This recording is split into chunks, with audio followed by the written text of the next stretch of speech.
visionary, revolutionary. I'm a visionary, revolutionary. What's going on, everyone? Welcome back to another episode of the D&B podcast. It's Camilio Salamander, and I'm back with my stupendous co-host, KB the Mark. Cause I'm a fucking mark for this shit. Week 15, episode 56. We got a lot of things to talk about, and we got some news to look forward to, such as the weekly ratings and WWE changing names to more talent, along with LA Knight debuting as a manager during a dark match on SmackDown, and more. So if those news and stories interest you, stay tuned to the end. But we're going to kick this week off by talking about Monday Night Raw. Now, the show opened up with Cody Rhodes appearing as a guest on Miz TV ahead of their match later on in the night. Now, the Miz, he ran down Rhodes saying that Cody was away in AEW. He must have forgotten that the Raw is Miz's show. Now, Cody, he responded that he actually respects the Miz, but he could see that the Miz was afraid of him. After the interview ended, Miz tried to blindside Cody, but he was caught and thrown from the ring. Cody also said the forbidden words, belt and wrestlers. And to me, this just shows how long Cody has been gone from WWE. Good, very good Miz TV segment. With Cody's stuff being incredibly scripted. Okay, let me back up. Let me backtrack. Cody Rhodes promos are scripted, but you can tell that they want to have some form of continuity when it comes to Cody Rhodes, and just the fact that he's been away for 6 years. Since, like you said, he said the word belt. He said the word professional wrestlers. And I like how the Miz had his little jabs in there too. A belt is what hold up your pants. It's called a title. It's called a championship. Superstars, not wrestlers. So I like that continuity there from WWE. Pretty much acknowledging, yes, Cody, you've been out of the loop, and we want fans to understand that you've been out. Yep. Yeah. But I also have a problem with that as well, because we all know that normal Cody wouldn't make these mistakes. So I hate, in one form, I like WWE's continuity. On the other hand, I hate that they're doing this to Cody, because you can tell they're throwing those little jabs in his promos. Like, it's not full-fledged, just outright calling out AEW, but it's little jabs, little lines here and there. Like AEW, they're called professional wrestlers. On WWE, they're superstars. It's a title. In WWE, it's not, it's a championship belt. In WWE, a belt holds up your pants. Like, there's little shit like that, little jabs like that. I'm not really a big fan of in the promos, but I can't sit here and shit on it, because WWE is giving character development and character continuity to the fact that Cody Rhodes has been gone for 6 years. So I like that. Right. Following this, we got Veer Mahaan. He would defeat Dominic Mysterio via submission. Now, I know we were supposed to get Veer Mahaan and Rey Mysterio, but it was reported that Rey Mysterio was dealing with some type of injury. But after the match, Veer Mahaan, he locked in the submission hold on Dominic again, and then he was pulled off by WWE officials, and they went ahead and did an ambulance stretcher job. I mean, for the way they've been booking Veer Mahaan, I will say the wait was well worth it. As of right now, the way they're utilizing him, they're booking him, even though this is the second week, it's worth it so far. I would just say they got to keep this up, keep having him going to tear, just running through talent, until you really get him that first programming with somebody that's gonna actually get him a run for his money. But I think they should do it correctly this time and don't fail like the others failed, like Vladimir Klosgrov failed, and so forth and so forth. Oh, that's a throwback, Vladimir Klosgrov. Mega Mustard. Remember he came in, dominated Triple H and shit. Yeah, but it just didn't work out. I think if he would have came in looking how he do now, man, whew, He probably be a multi-ton champ right now. But I say right now, the way they booking Veer, I say that it was well worth the wait if they keep it up. I would say his booking has been better than the rest, but I'm still not impressed. I mean, I don't like his finisher, the cervical clutch. That's a stupid name, and the move looks stupid itself. It look like a half-ass camel clutch. I was gonna say it looks like a submission variation of a half and half. Yeah. So I don't like that. And then second off, I feel like the angle would have been better if you'd have just did this to Rey Mysterio and really got the emotional effect, because as you know, like you said, he is a Mysterio, but he doesn't have the same resignation with the fans as a Rey. But even if this was Rey, I still don't like I don't like the stretcher, the ambulance angles, unless you're going to do something dramatic that will allow me to suspend my disbelief. I mean, you locked in pretty much, like you said, a half camel clutch, and you expect me to believe that Dominic Mysterio just got hurt off this. If you're going to do something like this, it needs to be the equivalent of when Eddie turned on Rey, and he was beating up Rey all across the outside ring, maybe something with the barricade, maybe toss him into the steel ring post, put him through a table. Do something more to get way more heat on Veer Mahan than just having him lock in a half-ass Cobra clutch. Because if you're going to do the local medical facility angle, there needs to be, because when you do shit like that, it's meant to put more heat on the wrestler. And then the last thing that I hated about this is you had him go out as Dominic is getting stretchered out. You have him cut a promo and he says, "I instill fear into all men," basically.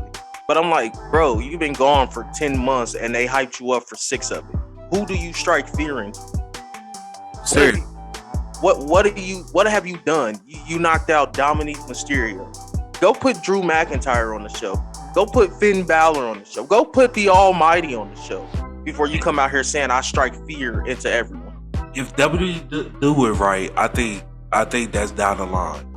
But I think one thing that could have made this better, if they actually, since Rey was supposed to wrestle, they didn't have him do it. If he would have stood up here, just be ringside to support his son, they could have did some type of angle where Dominique got hurt bad because of Veer Mahan, and Rey couldn't do nothing about it, and then they could do something like what we see in emotional Rey. So that way we can tell the story that when Rey get healthy, he get into the ring, that'd be the first program, that'd be the story, and shit like that. Is that eventually face Rey, when Rey get healthy, and then Rey try to take his anger out, but he just overcomes Rey and still show his dominance, and then he move on to the next feud. I mean, I hear you, and I do think that would have been a better idea, or just like you said, have Rey show up when he locked in the cervical clutch that second time. Let go or some shit and start crying because he didn't let go. So you could mess with our emotions better. Like if you, like you said, something with emotional wise with the fans, Rey would get that feel, Dominique not, but we would still get that feel just seeing Rey being emotional. You see this happen, his son got the submission hold and he hurt, he can't really do nothing. But that's believable if Rey don't get involved, try to break it up and get signal for WWE officials to come to the ring and help and shit. And we just sitting there seeing him with his hands on his head, like, oh my God, saying that stuff, just seeing him emotional, something like that. I think that would have did the job. See, I would have taken a page after seeing what we saw in NXT, and we'll get to it when we get there. But I would have taken a page out of what NXT did when they did Von Wagner versus Eichmann Jiro, where Von Wagner threw Jiro into the crowd. I would have done something like that, to where Veer Mahan military presses him from the ring and tosses him into the crowd, because they like to plant people, so you can plant people there. Just have the people who bought the tickets like, hey, we're gonna need these seats for a segment real quick. We're gonna move you over here. After the segment, you can have your seat back. Then just have Veer Mahan just throw Dominic Mysterio onto the crowd with the planted fans. Right. Do something like that. If you're trying to get over a monster, you have to get him over, because monsters can't do that much. It gotta be something that we really ain't seen, like something like that. That was fucking awesome. We ain't never seen nobody get knocked off a ladder and fall into the crowd. Yeah, like literally, Veer Mahan could have easily military press Dominic. Doesn't have to be from the ring. He could have been outside, beating his ass outside, and then he military press him and throw him into the crowd with the Planet Fans. Like, give us something to get invested in. What if he military pressed him on the turnbuckle and then threw him in the crowd like that? There you go. Give us something that where we could be like, whoa. I mean, you locked in a cervical clutch. I'd have been better. You know, I would have been better if he locked in like a dragon sleeper, because at least I can think like, well, the torque on his back and the way he had his neck, he probably really is injured. I mean, that cervical clutch. Of course, all wrestling, the bumps and shit that they take is real. So I have no doubt that the move hurts, but it from outside looking in, it doesn't look that bad. Yeah. It really do look like a half-ass camel clutch. Yeah. It look like they try to combine Jinder Mahal move and then the camel clutch together. Like how he set up how Jinder Mahal set up his move before he hit you with the slam. It seemed like it's like a combination of that and the camel clutch. Yes. But moving on to the next match, we got AJ Styles versus Damian Priest. It ended in a no contest. Now this was very weird. You know, the match ended when Priest had kicked AJ Styles off the apron. Now, kicked him off the apron, you start seeing the lights cut off. In my mind, I'm like, what the fuck? The Fiend about to join Edge? Oh, hell nah. But then Damian Priest just kneeled in the center of the ring like some Undertaker shit. And the lights turned like, what is that? The black, what is it called? Black light or blue. And it was shining on them and shit. I'm like, what the fuck? It kind of made, I ain't gonna lie, it made me interested into like next week and shit like that. But I was left in like confusing too, cause like the match did ended super weird, and then once he kneeled and shit, it was like cut to commercial and all that. So it was kind of weird. I don't know if that was a production side that they fucked up on or whatever, but it was weird though. No, I actually, looking back on it, I did think it was kind of stupid in the moment to have the match ended in no contest like that. But if you remember back to Edge's first promo, when he said he was going to be standing on his mountain of omnipotence, so he's always there. Only thing I have with it is, like I said, the match ended in a no DQ. I honestly would love if this is how Edge selected the people for his group. He sees you're putting on a good match, he immediately shines the light on you. And that's Edge's way of saying, but do every match ends like that? No. It happens in the middle of the match, and it happens at the end of the match. No, it happened. Or I say Edge just be like, yes, he's the one, or she's. I say it would only happen, and it wouldn't happen every week. You know, maybe Edge recruits like 5 people. Right now he's at 2, so he would do it 3 more times. Maybe when Rhea Ripley. He's got 2. It's him and Damian Priest. I mean, you want to count him. Well then one. So basically, I count these as his followers. So basically, he got 1 follower. Yeah, Damian Priest. So let's just say when Rhea Ripley turns on Liv Morgan, and Liv Morgan is getting her ass beat, Edge can shine the blue light on Rhea after she gets done beating Liv's ass, and that's how you know, like, Edge is like, yeah, I want Rhea Ripley. They always do that. Like once the light hit them, it's like they immediately stop, kneel. Well, what I would do, because Rhea is so, I don't want to say goofy, I don't want to say weird. She's so cool that she'll look up at the light and be like, because it's already been said they don't watch the show. So what I would love to have Rhea do is like she sees the light, but she steps out of the light, but the light follows her, and it's like Edge following her. Like, you'll never get out of my visual. I'm literally standing on my mountain of omnipotence. One day, do you show Edge like how they used to show Sting in WCW, just off in the top of the arena, just looking, watching? So it makes sense of why the light is shining so far up, because he's there. You know, then it kind of get an illusion of every episode Edge is somewhere sides watching. You could either do it like that, or you could have Edge. Like, you could have the production truck, because the production truck can have more than one door. So you will have the actual entrance to the actual production side, but on that other door, you would like breathe. I don't know how you do the camera. Like, you wouldn't focus on it, but the camera could be going by, and you will see Edge's name. But you wouldn't see it unless you paused it. It said Edge's name is on it. You know what I'm saying? Like, it you see it in the camera, but it's not really made apparent unless you actually look at it. That'll be like Edge's own little thing inside the production truck. Like an Easter egg. Yes. Okay.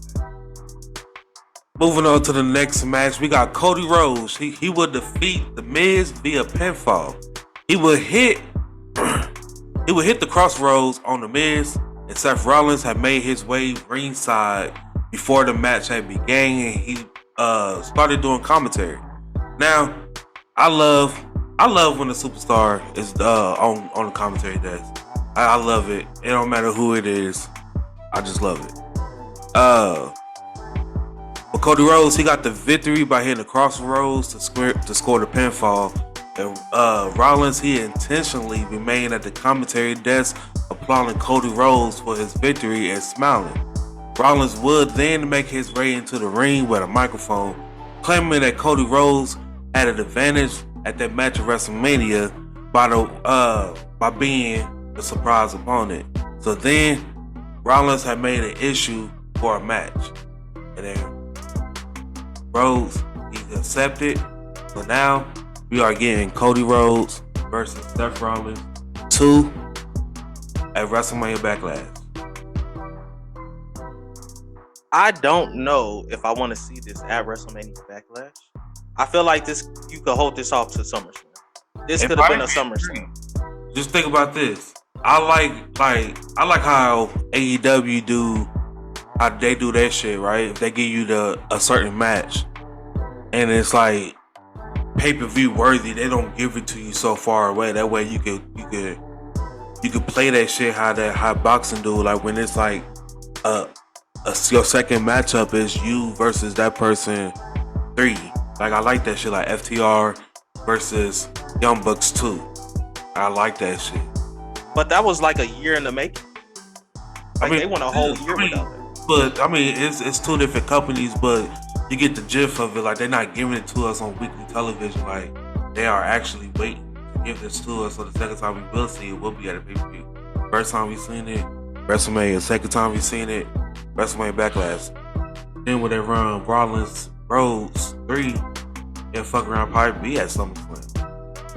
But this month in between the sales story. But this is such a great feud. I don't feel like we needed to run it so soon. We could have easily, and I know a lot of people would have complained, but I would have loved for Cody's first actual feud in here. Nah, cause I think that's like his first, for that to be his first televised match in 6 years on WWE television. I would say that's the best opponent that they went with was the Miz. But I will say Cody Rhodes and Seth Rollins do make sense because it was reported that Cody did say something that he actually wanted to work with Seth because it makes sense because when they was building up the Shield and all that and then making like doing the dark matches, it was always them. It was always, Seth and Cody, always lined up. So he always worked with Seth since the beginning. So it was like, he coming back into WWE. It was like, poetry in motion, basically. So you put it that way, you look deeper into it. It makes sense why it was Seth Rollins.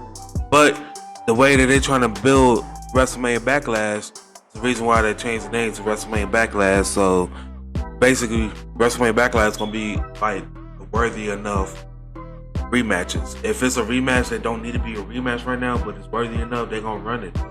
Just because they know it's gonna sell. They try to make money no matter what.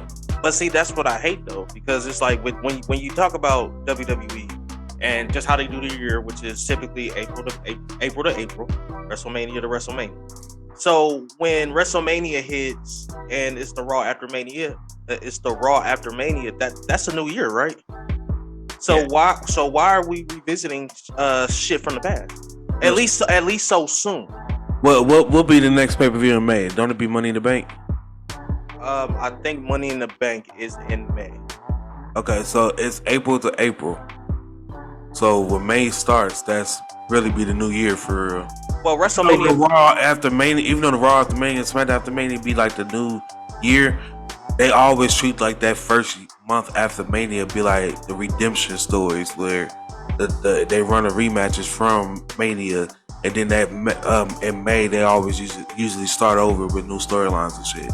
And now with the Money in the Bank being in May, they start with new storylines with telling the Money in the Bank story all the way up to SummerSlam. I think it's in June because WrestleMania Backlash is in May. And WrestleMania Backlash, I think, is May 8th, and I think Money in the Bank is sometime in June because they're doing SummerSlam the last weekend of July because they're doing their UK show in August. No, they're doing their UK show in September. My bad. Whatever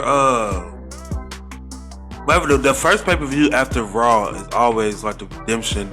Basically, it's like WrestleMania 2.0 because you get the same WrestleMania matches. That first pay-per-view after Mania, it's always typical.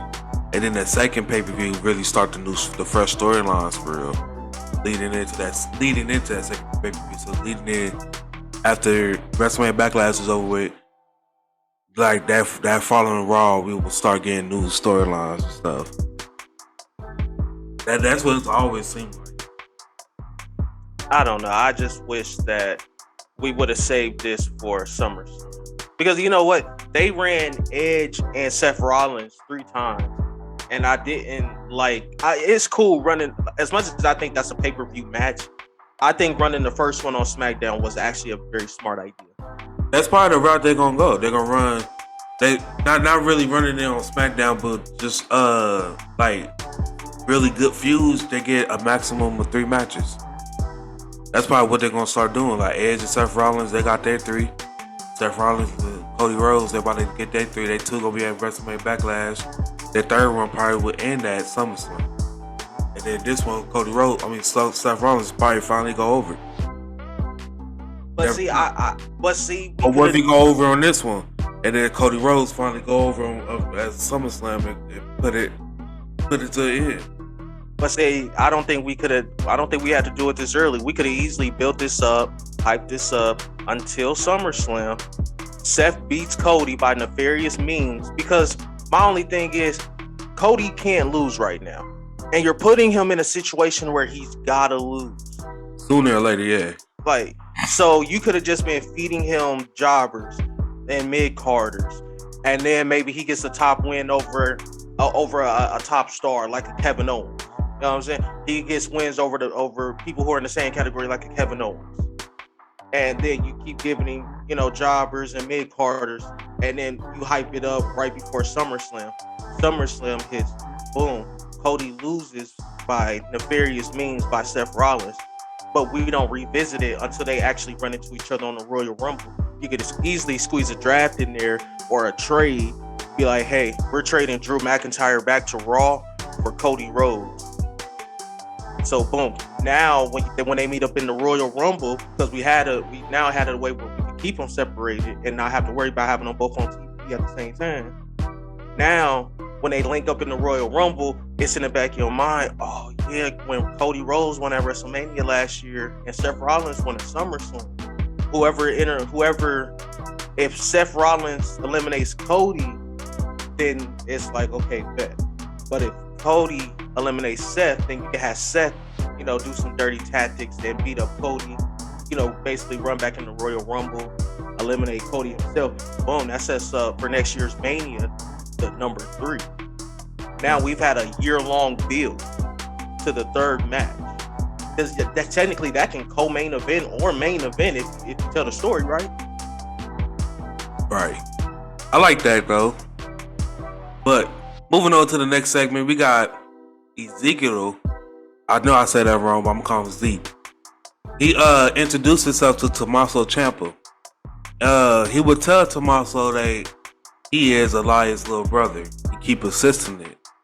Now, Ciampa, he was willing to go in on the act, even though Kevin Owens showed up to object. I mean, it's cool. I even like how they went as far as photoshopping the picture with Zeke and Elias and stuff. So that was funny. But if WWE could go all the way out and putting a fake beard on Zeke and going out there wrestling and that shit don't come off to pull it off as Elias, hey, I say why not? I told you just last week you was sitting here trying to shit on this. Said, nah, bro, this shit dumb as fuck. This shit stupid. I'm like, nah, bro, you just gotta listen. You gotta suspend that disbelief. You suspended it for 1 week. Now you're like, yeah, because you know, they bounced back with the story. They bounced back with the story. It was trash last week. Now I was like, okay, it wasn't trash last week. It was fire. I mean, it's you know what it is. Kevin Owens, Sami Zayn, Seth Rollins are all doing the best work, or some of the best work of their career, along with Randy Orton. They're doing the best work of their, not the best, some of the best work of their career. And it's hard. It's hard not to be a fan of just what they're doing. And Kevin Owens is just dominating this entire Ezekiel storyline. And that's just Kevin Owens, the greatness of Kevin Owens. Just like Kevin Owens getting mad at Tommaso Ciampa, like, bro, come on now. You came from NXT Black and Gold with me. I know you're not dumb enough to believe that this man here is not Elias. And right. Tommaso Ciampa just like, nah, bro, that's Ezekiel. He even said it. I'm like, yes. I hate to say it. I don't like to see Tommaso Ciampa in this role, but he's doing the best that he can with it. For the first week of him truly being up there, I can thoroughly say they put him in something that's going to immediately get him over. So I'm not too mad about it. He already, because he was asked about that too, and he said that he's gonna, because basically he's where he want to be at. That's why I had this conversation with you too, because even though these are professional wrestlers and they get stuck with some bullshit gimmicks and stuff, some people will do what they got to do. Some people won't. Some people will get mad and then leave and go to another company. Some people will ask for their release, so forth and so forth. But there's some people who really want to be in the WWE, so they will do whatever they got to do to stay in the company. And Tommaso Ciampa already been on record saying that, like, like, he's basically a comedic character right now. He will work to do with the best that he can do to his ability until they give him something different. Wherever they throw at him, he will do it best that he can. He already said that. I'm telling you, like, some people, they final go-to is WWE, so they will do whatever. You know, like Baron Corbin, he probably didn't know that he was gonna be doing that sad Corbin stuff and then the happy Corbin stuff, like, but he worked with what he had. He's doing what he has to do and everything. Like, sometimes the final go for some people is WWE. So when you make it there, you'll do whatever you got to do to stay. They give you a comedy gimmick, you'll do it. I honestly feel like Baron Corbin is a little bit north of $1 million contract with me and Braun Strowman. He's just very generous to the payroll, to the books. He's very generous right now. He's probably not making too much. I'm just say because they do believe in Happy Corbin. So I think I can say he's respectfully. I believe he's making north of 500,000. Possibly. I'd say he's probably not close to $1 million. I say at the most he's probably making 850K to 900K. And cool, shoot. If you're gonna do that, and it's not like he hasn't been pushed. He's always been pushed. It's just that he had the little He's on TV every week, for real. Yeah. I think he just had that one little incident back in the day where when he had Money in the Bank, and that kind of derailed everything. But he stuck with it, didn't complain, kept his mouth shut, became a company man. I think that was his punishment. I think he did something. He had heat on him at the time, I believe so, and that's why it ended that way. But you see, some people, they gotta take that punishment. They take it on the chin. They live for it, learn from it, move forward. Yeah, I mean, and that's true. But how many times have I sat here and said that, for real, it's okay to just be a good hand and a company man? Yeah. Like, a lot of people want to be the guy. The one thing that I hate about wrestling fans in general is that they want their guy to be the guy. And sometimes your guy is not the guy. Yeah. Like, my favorite wrestlers are The Miz and Dolph Ziggler. They are never the guy. They were the guy. Like, altogether, my two favorite wrestlers have four now, if you want to count NXT, but 4 world title reigns. I mean, if you want to be technical, like shit happens. Like, just remember, like, there was a time when Randy Orton was very immature. And just think about how many opportunities he done missed. Because WWE didn't feel like he was ready, or they was punishing him. Or that was punishing him for stuff that he did before and everything. I just believe it's just sometimes WWE is the be all end all for some people, and really, if that's some people do what they got. Some people is like, you know, they're professional, so you'll do whatever is put in front of you. At the end of the day, if they might put some bullshit in front of you, like they give it to him also this comedy gimmick. They might have him do it for a few months just to see, and they get impressed. Like, you know what, he ain't never been down. I ain't never seen him down about it. He go out there, he make the best out of it. You know what? Let's go ahead and try to pursue something for him now. Like what it was talk about last week when we reported that LA Knight's being the manager. Maybe that's like a right now thing. Like, he may be a manager for a few months or the first year, and then he's gonna get this big mega push or some shit like that. You never know. You said you got that because he almost pushing 40. That's the reason why. So he's willing to take that because he has dreams beyond wrestling that he might want to step foot into, like the backstage role. So this is going to lead into that. You never know. You got that reported in the news, right? Yes. Okay. So without actually saying it, I don't mind, because I do agree with what you just said, especially with the north of 40. Like, when they made that, he was just starting off at NXT. So I'm pretty sure Hunter sat him down and was like, look, north of 40, probably not going to be that big of a guy for real. Here's what your future entails. You can leave now, or you can stay. And like now he's like, when I am about to be north of 40, and I probably, like you said, he probably want to do some producing stuff. So cool, that's cool. My only problem with that is, and you know how much I love LA Knight. Yeah, I love that guy. I think this is the best fit for him. I want to see him in the ring? Absolutely. The only thing I have a problem with this is the person they decided to pair him up. You could have. Yes, but it could work. You just don't know. It could. I just say this, just give it some time. We ain't even see it on TV yet. I don't know. I'm gonna tell you. I'm glad to see that person is broken away from the rest. I would have preferred we turned Drew Gulak heel and had him beat the shit out of Charlotte Flair, and then LA Knight comes and is Drew Gulak's mouthpiece, and we truly put over how great a technical wrestler Drew Gulak is. I don't think Drew Gulak needs a mouthpiece, but I kind of like the shit that's going on with him already. Bro, he got beat up by Charlotte Flair, made to tap out and say I quit. I'm willing. That was an excellent promo from Charlotte.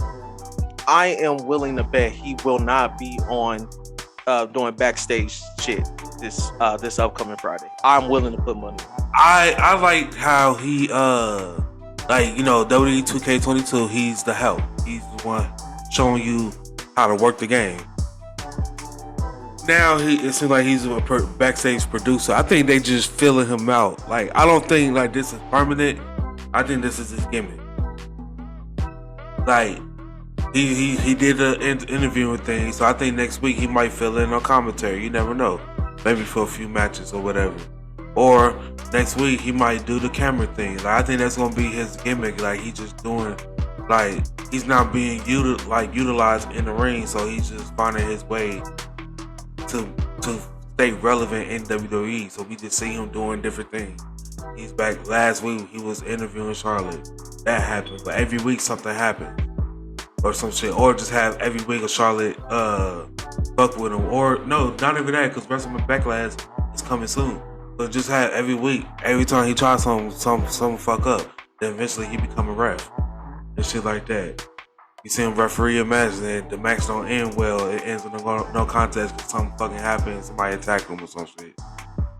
And it's gonna force him back in the ring. Like, he just can't do nothing WWE. He has to be wrestling. I would like your story if it ended with him. I would like your story. Because I'm not going to hold you. I do. I like it. I really do. But I feel like it would have to end with him refereeing the Charlotte versus Ronda I Quit match. And they do a screw job, a la the Montreal screw job, where Ronda locks in the arm bar and then he rings the bell as soon as Ronda locks it in. And then realize his mistake. Like, damn. Yup, and that's when you really have Charlotte snap. And remember how she beat Ronda at Survivor Series? She did that to Drew. Yep, she do that to Drew. And then you take her off TV for about, I say 3 months. Let Ronda go on a tear. We revisit this in SummerSlam. Charlotte get her win back. Because now you got to think, the fans will have stopped cheering for Ronda. They'll be happy to see Charlotte. So now you put Ronda back in the same space where she was. And this is a test of her maturity. Charlotte takes it off of her. We do the beat down after the fact because we can only keep Charlotte Flair face for a month until she wins the belt. Then after the match, she beat the shit out of Ronda. We can do the little double turn. Ronda can go back face. Charlotte is now a heel. She didn't have to do that shit. And boom. We're pretty much back to where we were, but we got Ronda over, Drew over, and Charlotte. Okay. Moving on to the next one, we got Naomi. She would defeat Liv Morgan in with a roll-up. The most devastating move in all of sports entertainment. The finish that came when the two women had rapidly traded pinfall attempts before Naomi had caught Liv Morgan with the roll-up for real.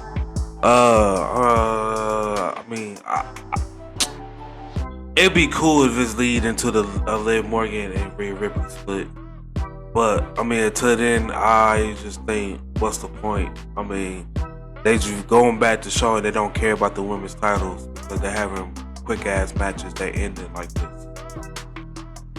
Yeah. I thoroughly enjoyed the match. I swore on everything we were supposed to get the women's title match, wasn't we? She was in protocol. Okay.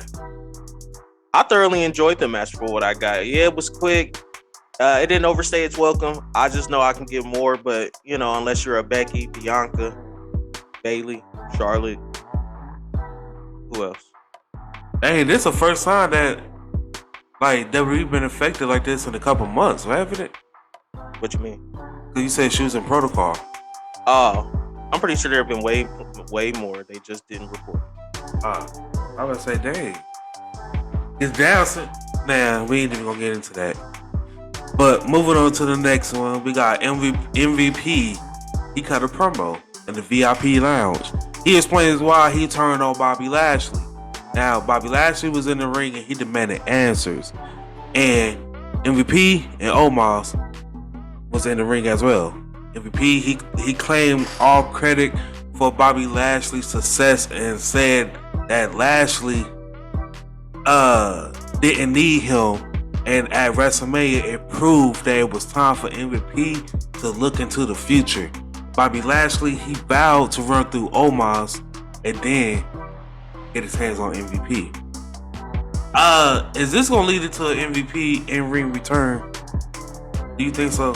Probably, but I tell you what, I hate when WWE do promos like this because when both wrestlers are right, you don't know who to cheer for. Somebody has to be wrong in this situation. MVP was absolutely right. Bobby Lashley was floundering. He had Leo Rush, but look, WWE didn't want to believe in that. You had Rusev, now known as Miro, and Lana. That segment with Max Caster, Platinum Max as one of the sisters. He wasn't doing anything. MVP got a hold of him. Boom. Now look. Bobby Lashley saying MVP, you was on your retirement tour. It wasn't until I linked up with you that you even became relevant, which is true. Who am I supposed to cheer for? Somebody's got to be wrong in here. Am I tripping? Nah, you right. You got a point though. I mean, I'm just saying, like, who am I supposed to cheer for? I mean, in a sense, yes. Yes. When at the start of the story, I'm supposed to cheer for Bobby because MVP turned him. But then I need my baby faces to be right while my heels are looked upon in a fucked up position. But with everything they're saying is true about each other. So technically, y'all both used each other. So what are we fighting for? Right. What's the point? Am I truly mad because you left me? I mean, I have been injured for the last 4 months. I mean, most NFL and NBA teams look at somebody who's been injured for 4 months who might only be on a 1-year deal and be like, I think we can cut bait with him now, honestly. I just need to see who's right and who's wrong. That's all I'm saying. They're a very good segment. Big George looked good in the suit.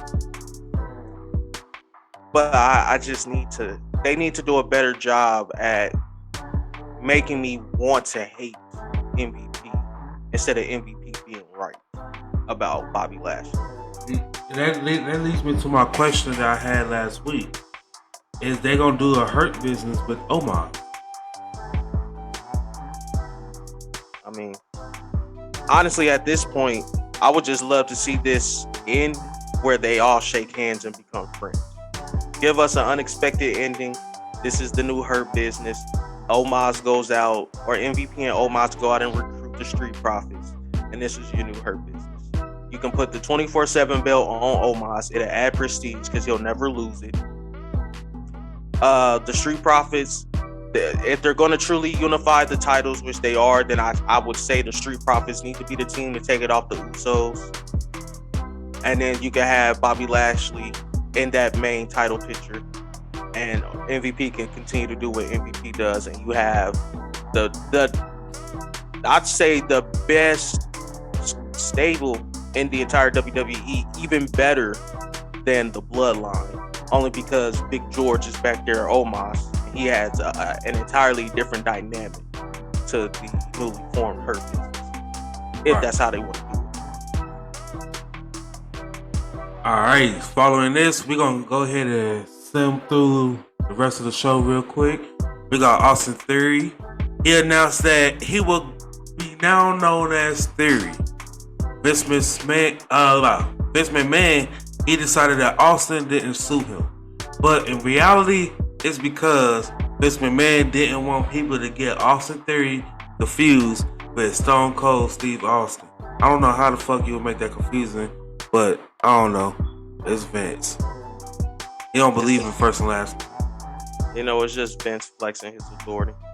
He only doing that to the new people. You don't see them calling the Usos just Jimmy and Jay for real. It's always a Jay Uso, Jimmy Uso. Like, it's always a Uso at the end. I don't know. I mean, I kind of like Theory though. It's a question. They ought to put a question mark at the end of it. Following this, we got Bianca Belair. She would defeat Queen Zelina. Or is she even going by Queen Zelina anymore?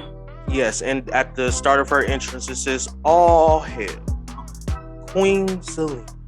I said, because I went on the WWE website. They didn't say that it was on there the week before.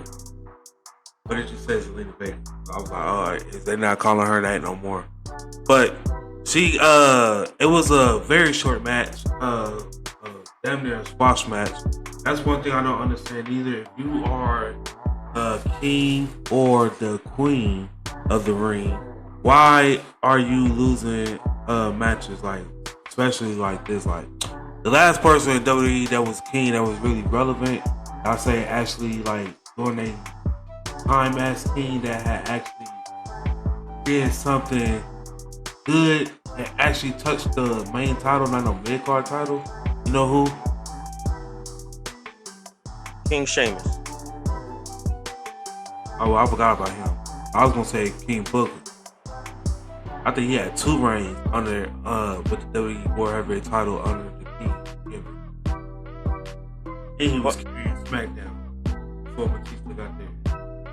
Well, you know, that's when they actually cared about stuff like that. They don't care about stuff like that now. That's what I was gonna say. That was the last time that this shit was actually relevant.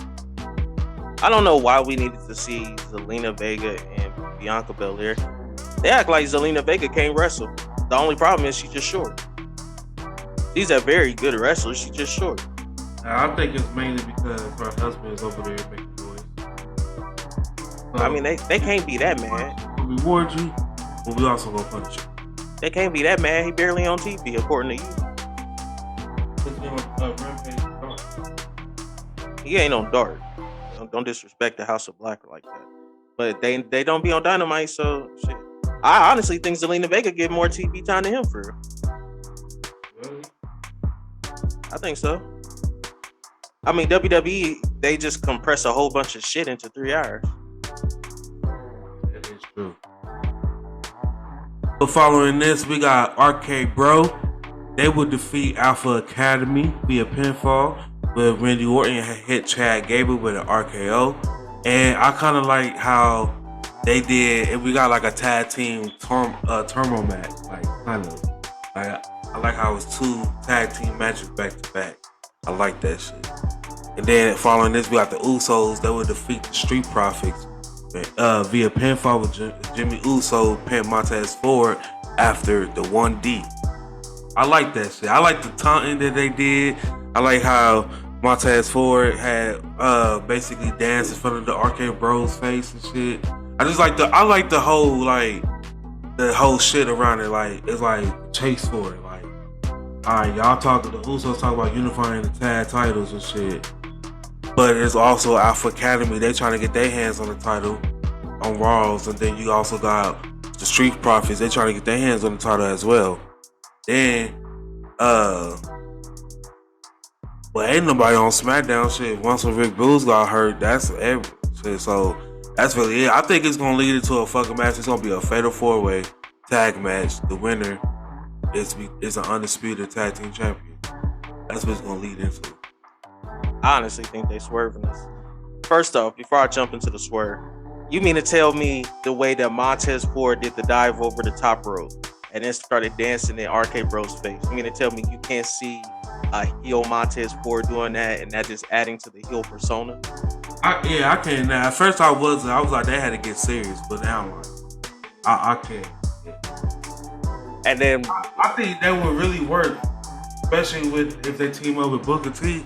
And just imagine, like, say Booker T being ringside, he's on the commentary desk every Street Profits match, and then when he do some shit like that, he just on the mic saying "sucky ducky, quack quack."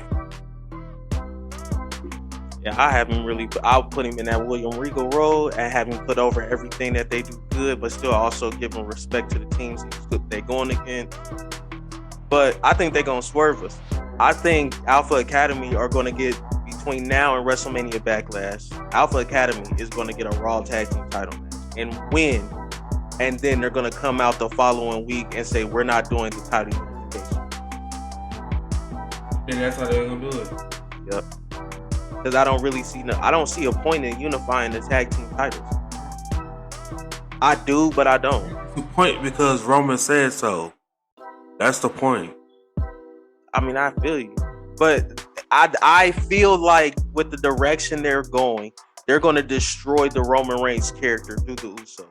Because I don't see the Usos winning against RK Bro. I really don't. What?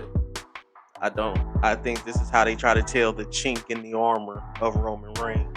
And then they're going to try to sit there and give motherfucking uh, they're gonna sit there and fuck up the Roman Reigns storyline by having RK Bro beat the fucking Usos. And then Roman's gonna snap. They gonna insert Drew McIntyre. Then you're gonna get 6 months of Roman versus Drew, where Drew is about to squeak it out, but the Usos interfere. It's gonna be all of the matches of 2021 combined into one 6 month long, where Drew doesn't get over. I mean, it's kind of been reported that WWE is planning on Roman to basically be double champion for a very long time, at least till motherfucking WrestleMania next year. That's what they're saying, at least. If that's the point, then the Usos need to remain. If that's the point, the Usos need to remain tag team champions as long as Roman. And the night you have Roman losing is the night you have the Usos losing. So you better figure out a way to make shit work. Because the minute the Usos lose, the only thing that's going to put in everybody's mind is Roman. Because the chink in the armor is not going to work when you're on God mode. If you're on God mode, who can honestly dethrone you? Who can honestly make you falter, make you waver? You know? Yeah, I will say that too. Like, your circle has to be strong too. Yeah, like if the Usos lose 6 months into this double title reign, you're going to immediately, I won't even say immediately, you're going to slowly destroy the aura around Roman. So if you're going to unify these belts, the Usos need to be champion as long as Roman is. The night they lose is the night Roman loses. You need to tell the fall of the empire in one night. That fast? That fast. Don't think like a couple months for Roman? No. No. Count down? Nope. See it coming? He's in God mode. When's the last time you seen a God fall?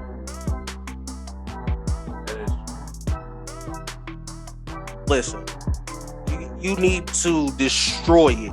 It will be us throwing a stone through a glass house. I need to see the whole thing fall apart in one night. Because that's the night I need to see Roman feel his most threat, his most concern. I mean, you've booked him too strong. Like I was talking to my friend, there are only 3 people who I can honestly believe dethroning Roman. It's Bobby, it's Drew, or it's Cody. It's only one of those 3.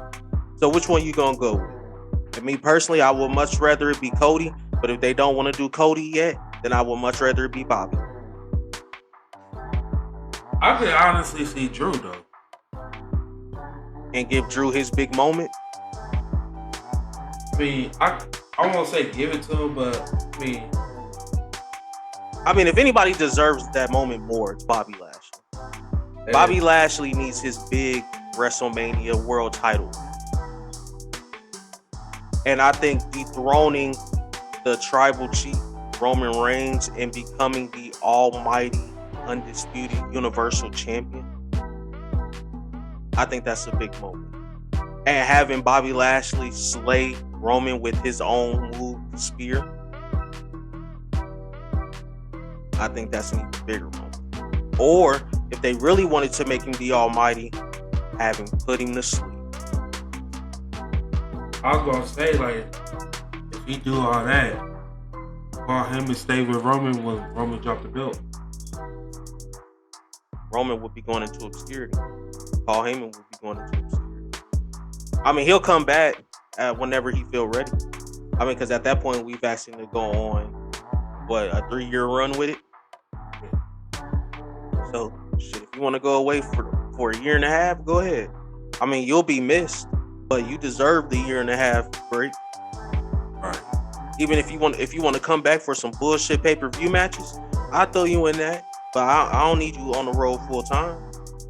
Roman Reigns can literally become a part-timer after this 3. If they really want to go 3 years with it, he can truly become a part-timer coming off an outstanding 3-year reign. So, with Raw being 3 hours, I always find you and we always like spend like the most time on Raw, but I think it's because it's always be like it's the most It's the longest show every week. But it's still crazy that Cody Rhodes is back. A major chunk of Raw was built around him. The match with The Miz was good. Cody Rhodes, he's still developing the feud with Seth Rollins.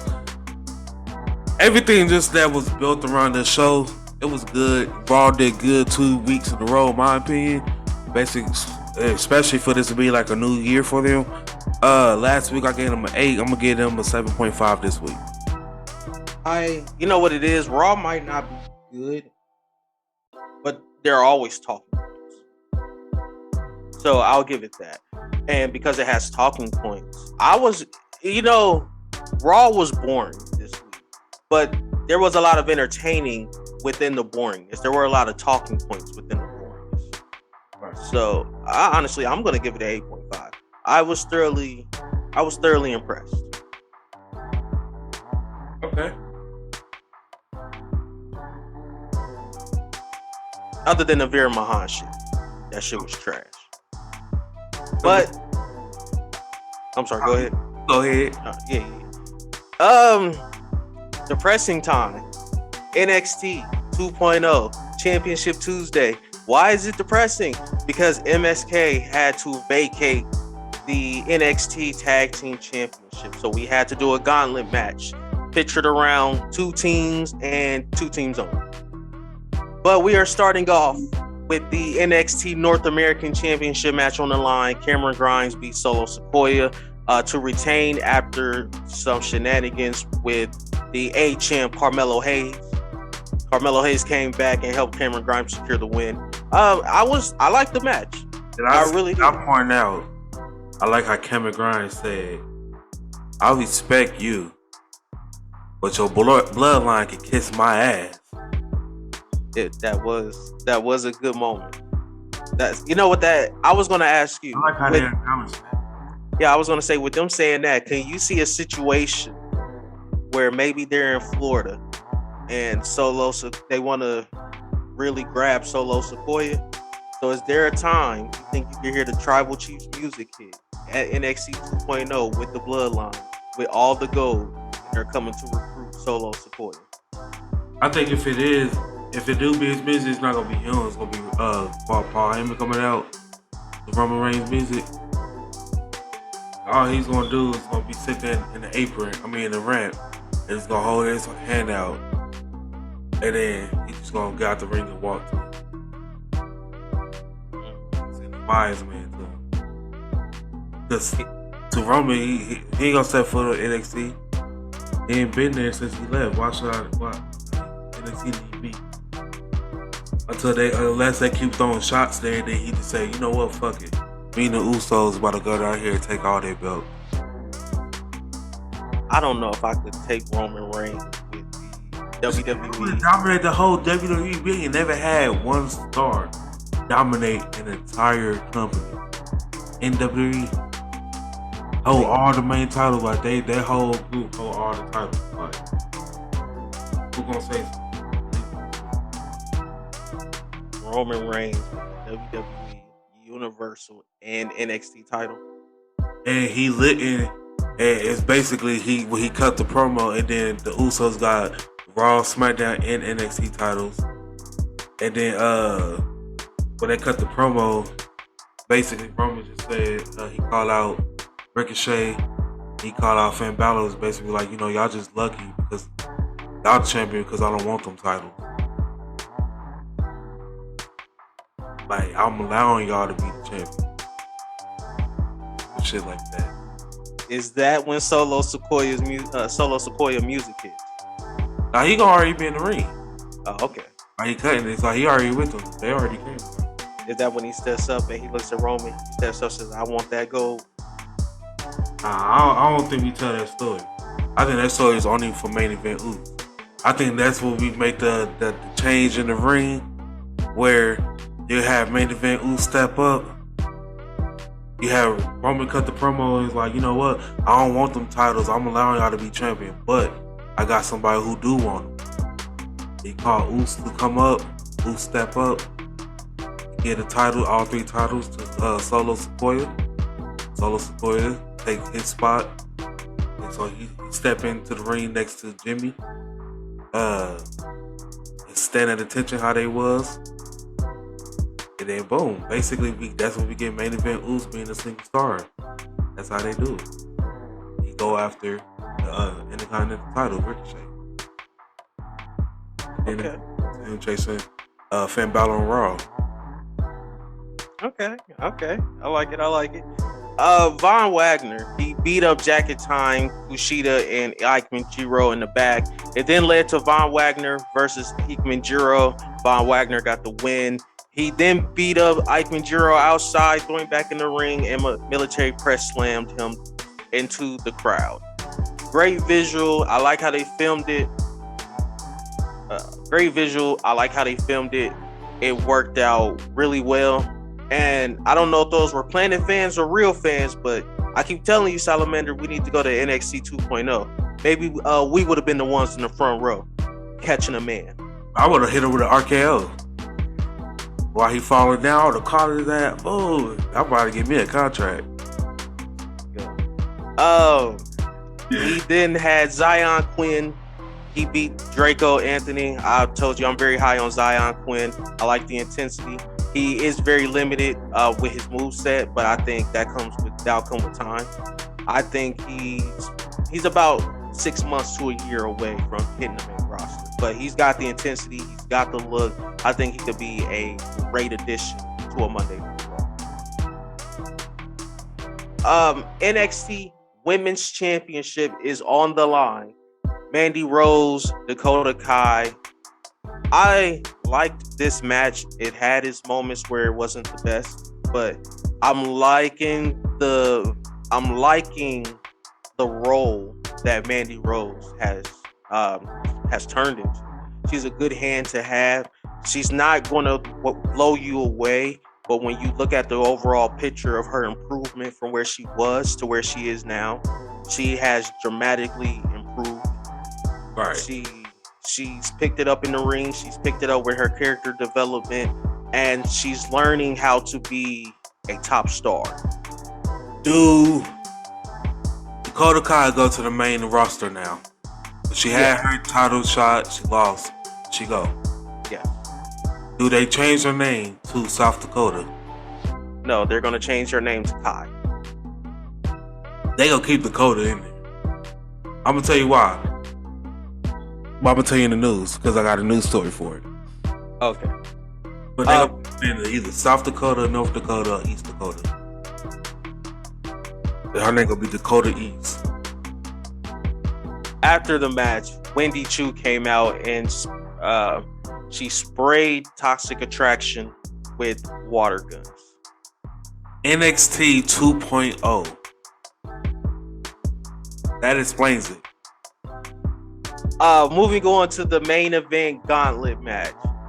This was built around 2 teams, Pretty Deadly and the Creed brothers, and you just knew when they only showed those 2 teams that one had to draw 1 and one had to draw 5. That was the only way. I noticed that the Braun Breaker was kind of missing this episode. He came out and he cut a promo, but then Joe Gacy interrupted said promo because he had his dad's Hall of Fame ring, and Braun Breaker just left out of there crying. Yeah, that bullshit. Yeah. That's why I was like, NXT 2.0. Yeah, we got grown men crying. We got grown women coming out, getting people back with a super soaker. I wonder what's next. I can tell you right now, it's them not believing in the story that they've had, and I have a very good comparison as to why I don't like this decision. But the Creed brothers ran the gauntlet. They beat Legado del Fantasma, Raul Mendoza, and Joaquin Wilde. They then beat Briggs and Jensen. They beat one other team. I cannot remember who that team is. Grayson Waller. Yep, Waller and his Sanka. Thank you. They won there only to lose to Pretty Deadly. So here's my problem. You've been hyping up the Creed brothers to have them lose. So now this is telling me they can't win the big one, which I don't like for a team that you're trying to get over. I can take it back to the most recent chase that I really like was the Hangman and Adam Page. I mean, the Hangman and Kenny Omega. But if Hangman hadn't have won at Full Gear, it wouldn't have mattered. At that point, I would have been like, I don't want to see him in the title picture again. Right. He doesn't deserve it. So now, after seeing the Creed brothers lose multiple tag team matches, multiple tag team championship matches, I feel like their time has passed.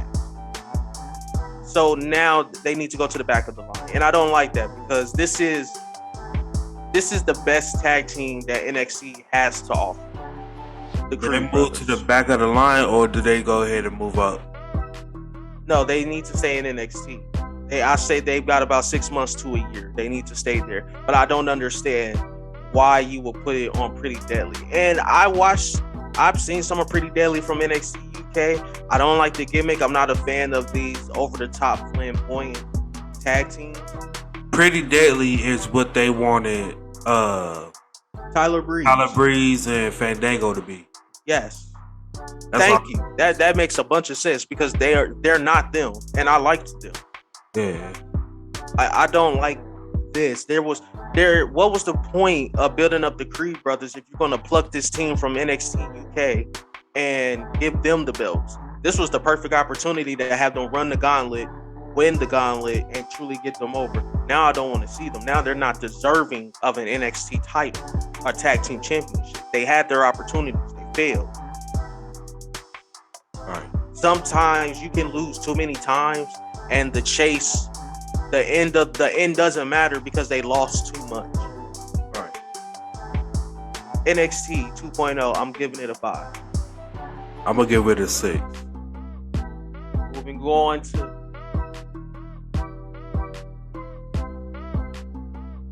all right, Solomon, we're moving on to AEW Dynamite. Starting off with what I thought was a good match that had a very interesting spot in it. So we definitely need to discuss it. I'm very interested to hear your opinion on it. We had CM Punk versus Penta Obscuro. You know, Penta El Cielo Miedo. I'm about to say, why did he change his name? I think it's just the persona he's doing at the moment. So there was a botch. Some people are going to call it a botch. I love how the commentary put it over. Penta was working on CM Punk's leg during the commercial break, and CM Punk went for a springboard. He tried to do a springboard into a hurricanrana from the corner. He kind of slipped, but Off the top rope. Yeah, I like it. I like how they worked it in, but it was clearly a botch. But this just speaks to how good of a wrestler CM Punk is. Worked it in. It just looked like it was just the story of the match. Penta worked his legs. Can we talk about the highlight though? That the CM Punk catching Penta mid-air for the GTS. Yes. Yeah. Yes. He did make his intentions known that he's going for the title. So if he says he's aiming for the title, it seemed like his competition is going up. It kind of seemed like it was facing like the people who was like main event worthy, but didn't meet all the criteria yet. Now that he's what should I say? Now that he's made his focus on the main title, now it seems like his competition is going up. From him wrestling MJF, Wardlow, Darby Allin, to now making his intentions known that he wanted to be the champion, and now facing Penta. That seemed like a dramatic increase in talent worthy. Like, why? No, I definitely agree. What did you think of the botch? I mean, I agree with you. I like how they worked it in and everything. They made it about the story. He grabbed his knee. The whole match was fucking good. It had the fans involved from beginning to end. CM Punk with the hurricanrana off the top. That was fucking poetry in motion, man. I like the tease pile drivers between the two. The ring apron one was a cool one, but hey, I mean, I don't got no complaints from him.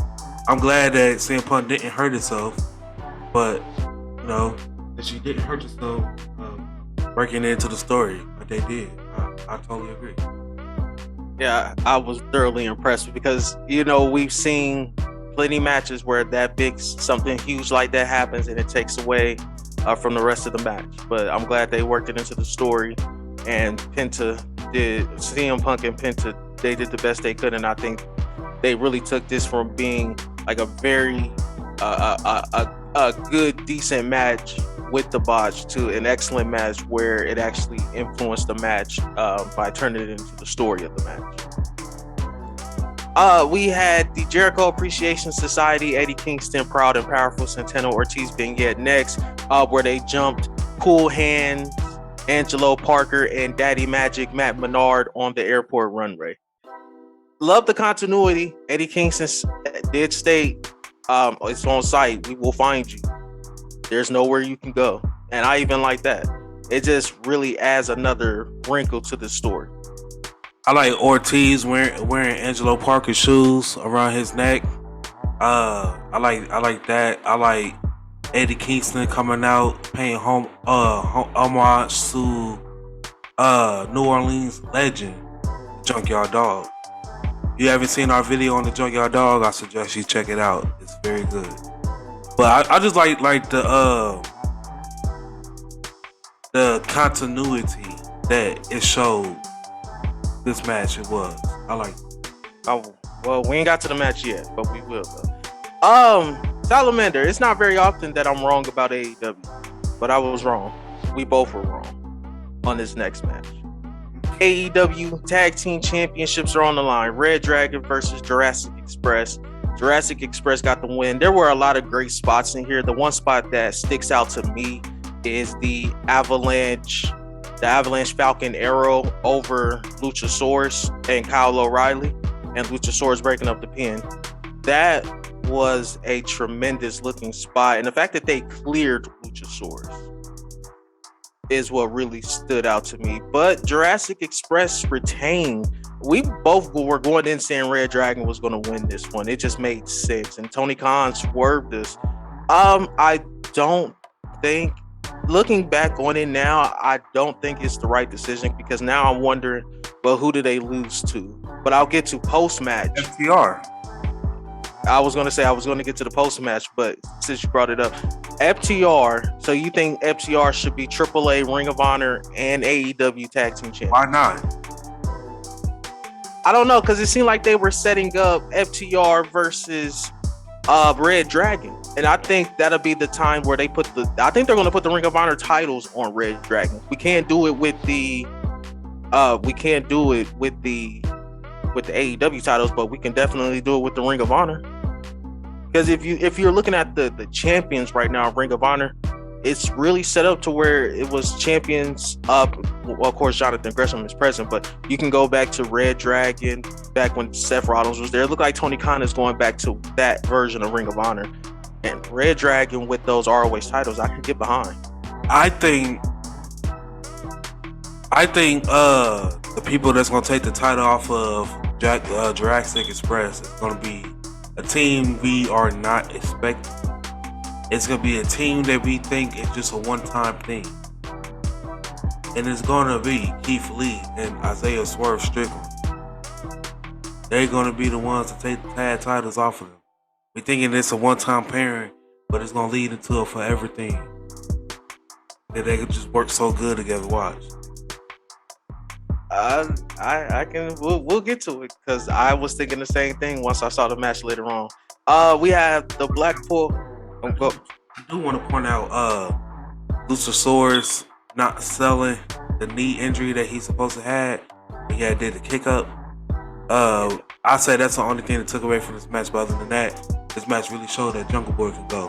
So it changed my perspective, the way I looked at Jungle Boy in the beginning. So I say he can go. I say he's like one of AEW's top 25. I mean, he's a pillar.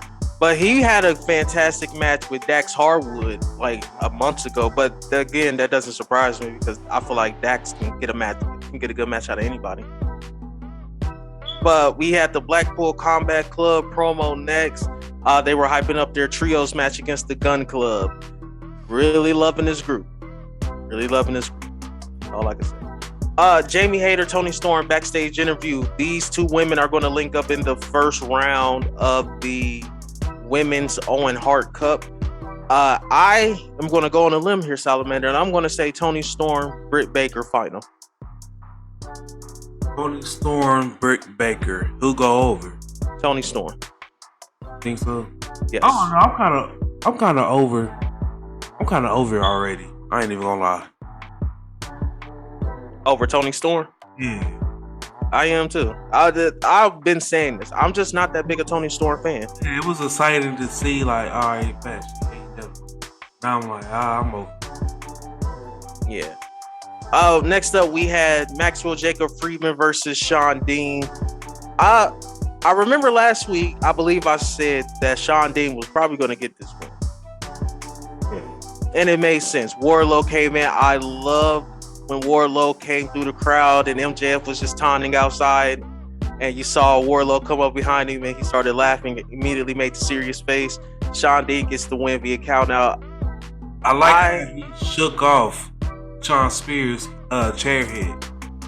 Like that, he ate that shit. I'm like, damn.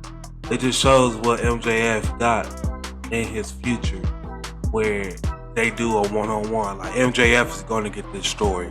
I think he's going to get this story, but come off with the win by some shenanigans. Yeah, definitely. I also like when they were escorting Wardlow out, and he said, "This doesn't stop until you release me from my contract and I get you." So it's like you either put up with this or you fighting. But I love the continuity.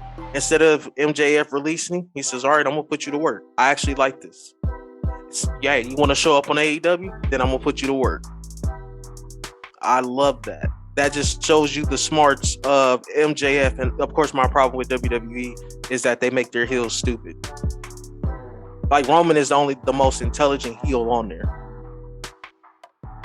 But everybody else, they just make them. That's all him. That's why I think Roman got full creative control of his character. I think that's the only reason why he's portrayed the way he is on TV.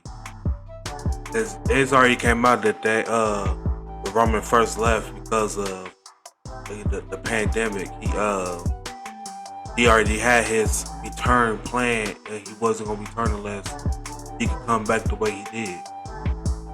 So that was all him. So I think he got full creative control for real. I mean, you just don't have to make your heels look stupid. Like it's cool in certain situations. Like even this, like a lot of people will probably sit here and be like, "Well, the count out was stupid." No, it makes perfect sense because Wardlow's down there, so he's trying to figure out a way. He can't cut through the crowd because then he's not gonna make it there in time. He can't jump over a whole group of people.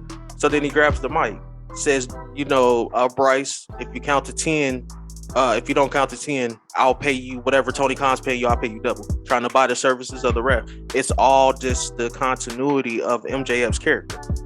Trying to find any way to weasel out of it. We had a Darby Allin vignette next. We're getting Darby Allin versus Andrade El Idolo in a coffin match. I honestly think Darby Allin's going to lose that match. You think so? I think so. I feel like they're going to test Darby Allin. I think he's going to take a DDT through the opening of the coffin. Is Sting with him? Sting will get ran off by the rest of the Hardy family. I mean, not the Andrade family office.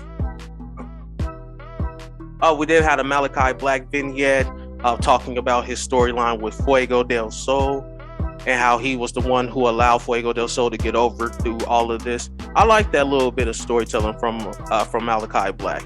Like, I'm the one that's allowing you to get over. My group is the one that's putting you in a situation to get yourself over throughout all of this. So I like that. What you were talking about earlier, Jericho Appreciation Society versus Eddie Kingston, Proud and Powerful, Santana and Ortiz. Jericho Appreciation Society got the win after Kingston got hit in the back with a bat. I like this. I like this match. I'm just tired of seeing Eddie Kingston, Santana, and Ortiz get their ass beat.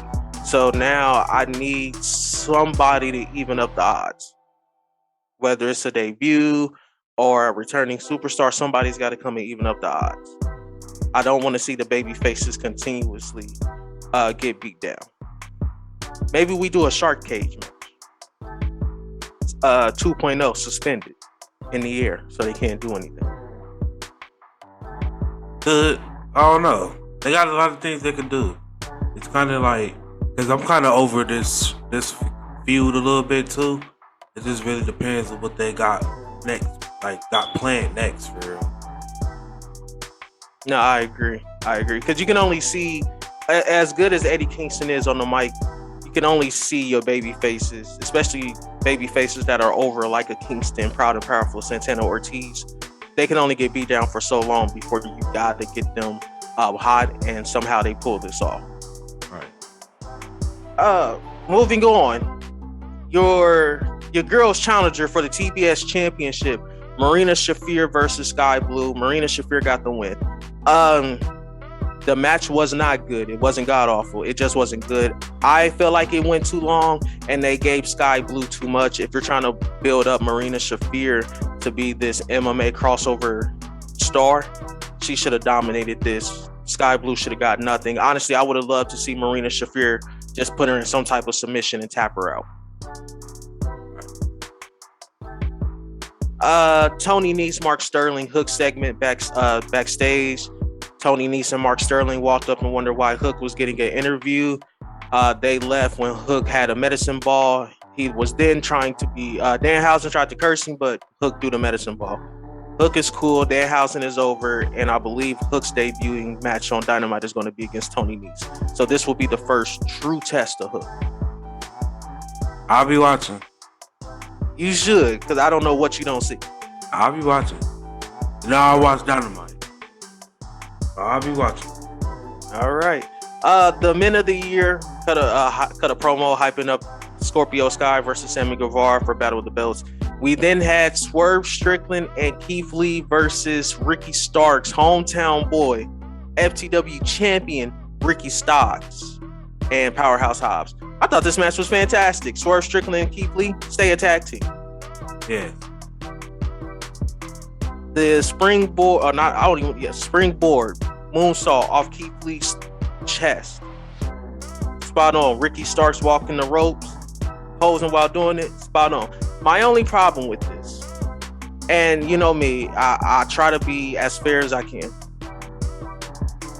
Ricky Starks and Powerhouse Hobbs got the win, but Powerhouse Hobbs got the pin. So technically, Ricky Starks didn't win in his hometown. I mean, the team that he was part of did, but he didn't pick up the pinfall victory. So does that kind of negate that you lose in your hometown? Because technically, Ricky Starks didn't win. I mean, he won, but he didn't win. He didn't get the pinfall. It's still a win. That's like, you know, that's like you being on the football team and and the Super Bowl take place in your hometown. You part of the winning team, but you know you special teams. You didn't even get in, or what you did do, you didn't basically contribute enough for the points that was on the board. But you still happy, you won, and you at home. But Ricky Starks didn't get the win. Same thing. Team he part of one. He didn't get the pin though. He still celebrate. He still won. Still go down, and the tag team record to go down as a win. So what you're saying is he was the Derek Fisher of the team.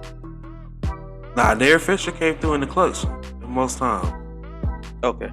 Okay. So what you're saying is that he was the 12th man of the team. He's like that 7th, 8th guy that get in, got a couple points, but didn't really contribute a lot. Like he came in, made his spotlight. He like the 6th man. Came in, 6th man, do what he got to do. Then come in the clutch, tie the game a couple times. have a couple highlights. That's what he did. Came in, showed out for the crowd. He did a couple things, had his highlights. He got a huge pop from the crowd. He did what he needed to do. They put over the person they needed to put over. Powerhouse Hobbs. They tell the real story is Powerhouse Hobbs and Keith Lee. Okay. They put over the person they need to put over while putting over the hometown hero as well. He came in, did what he needed to do, got his highlights. Meanwhile, the right person got the pinfall. We just felt like he should have got the pinfall because it's his hometown. But if he got Powerhouse Hobbs get the pinfall means more because the story really is Powerhouse Hobbs and Keith Lee. Okay. I can see that. Only thing I hated, and I didn't really hate it, I just wish these two would join Team Taz and you could have your first all African American super group in AEW who's determined to start wrecking shit. I thought it was Team Taz. That's what I got it written down because when I see it, that's what it shows. It's that Keith Lee and Swerve Strickland versus Team Taz. Yeah, but I'm saying I wish because Taz was down. No.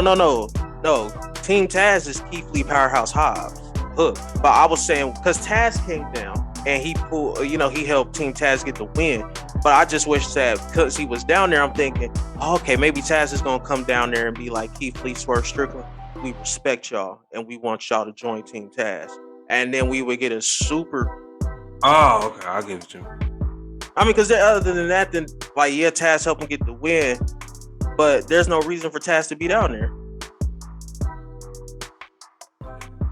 But I like how you cover all of these promos, KB, and you gonna skip my girl shit.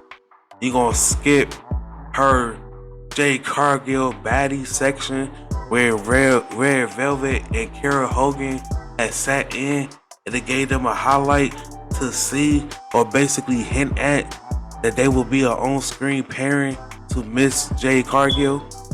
Yeah, because it doesn't make sense. Like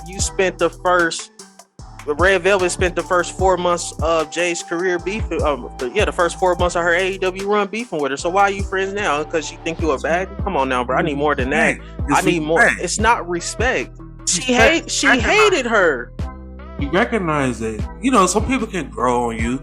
Like some people can hate to love you. And just the fact like she was beefing with her, then she see that she won the title, and then her run with it, she respecting her run with it, so boom. Or you never know. Maybe she playing her to get on her side. That way she can get work the ropes on the inside and then turn on Jade and then basically be the number one contender that way.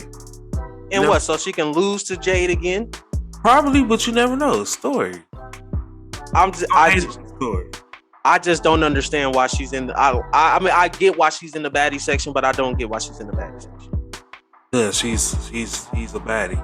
She's a very beautiful woman. She's a Cargill follower. That's it. I wouldn't want to be in Cargill's baddie section. They be with Cargill. They gonna bring women's tag titles here soon.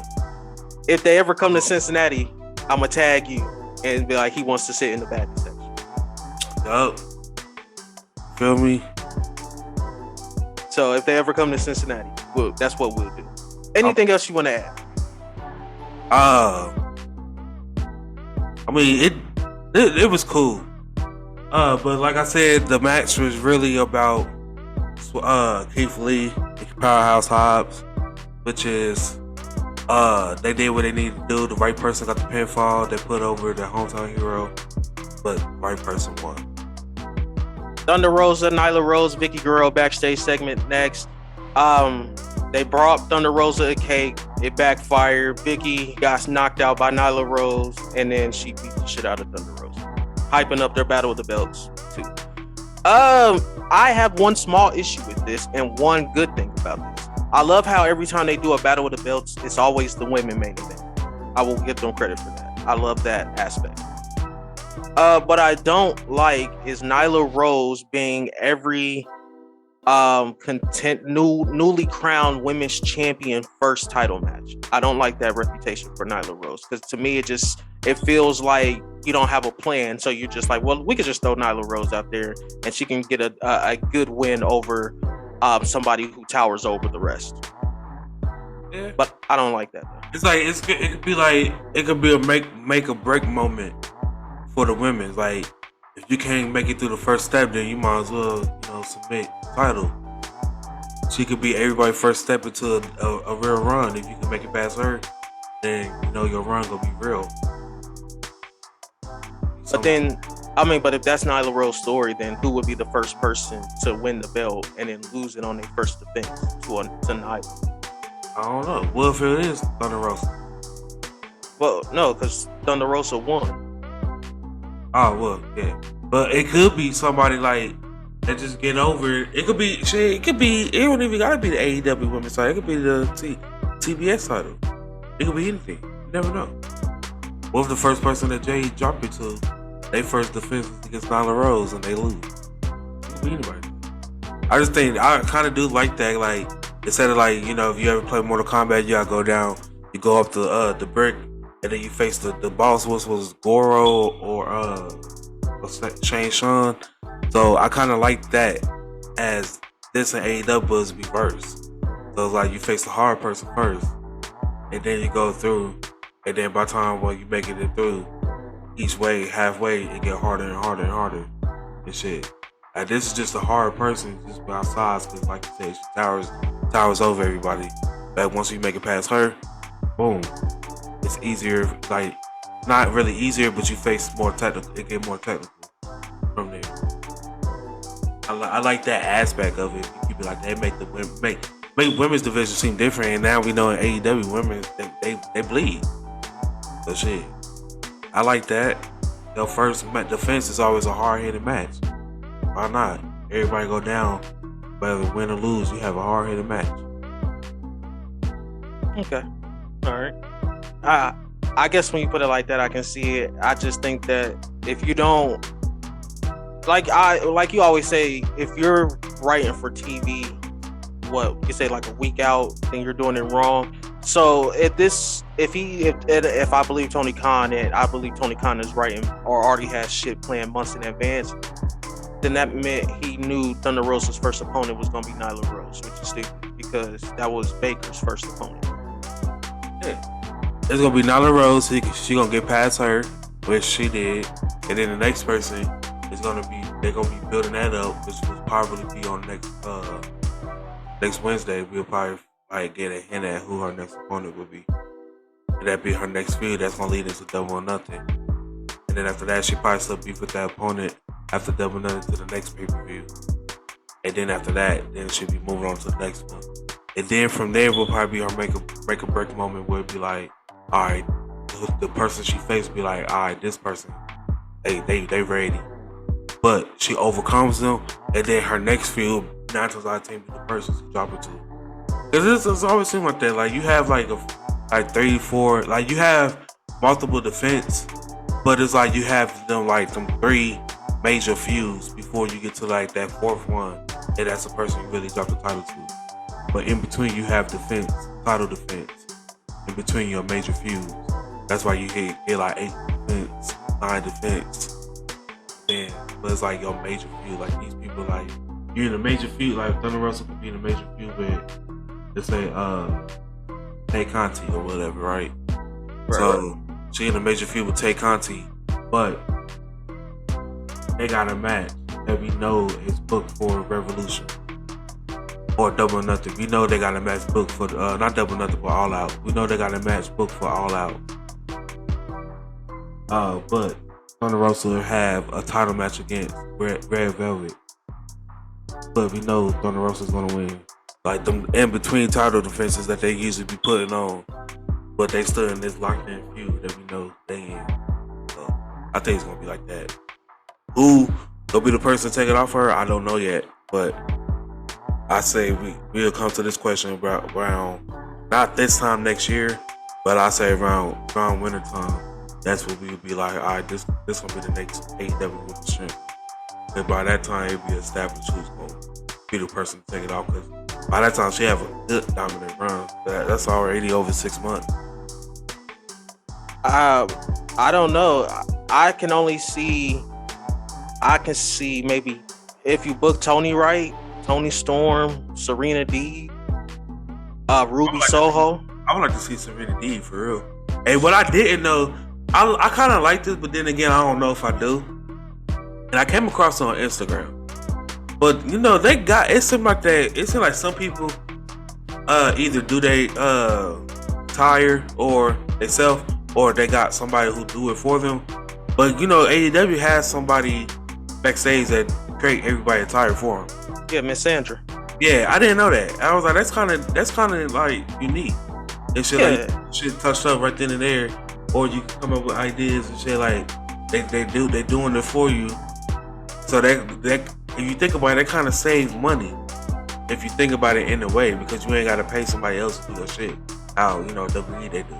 But then again, I don't know if that's a good thing or bad thing, because it's like I don't know. Yeah, you know, I know about Miss Sandra because Sammy Guevara always makes it a point to put her on the vlog when she's showing his new gear for the week. Dude, bruh really be having weekly gear.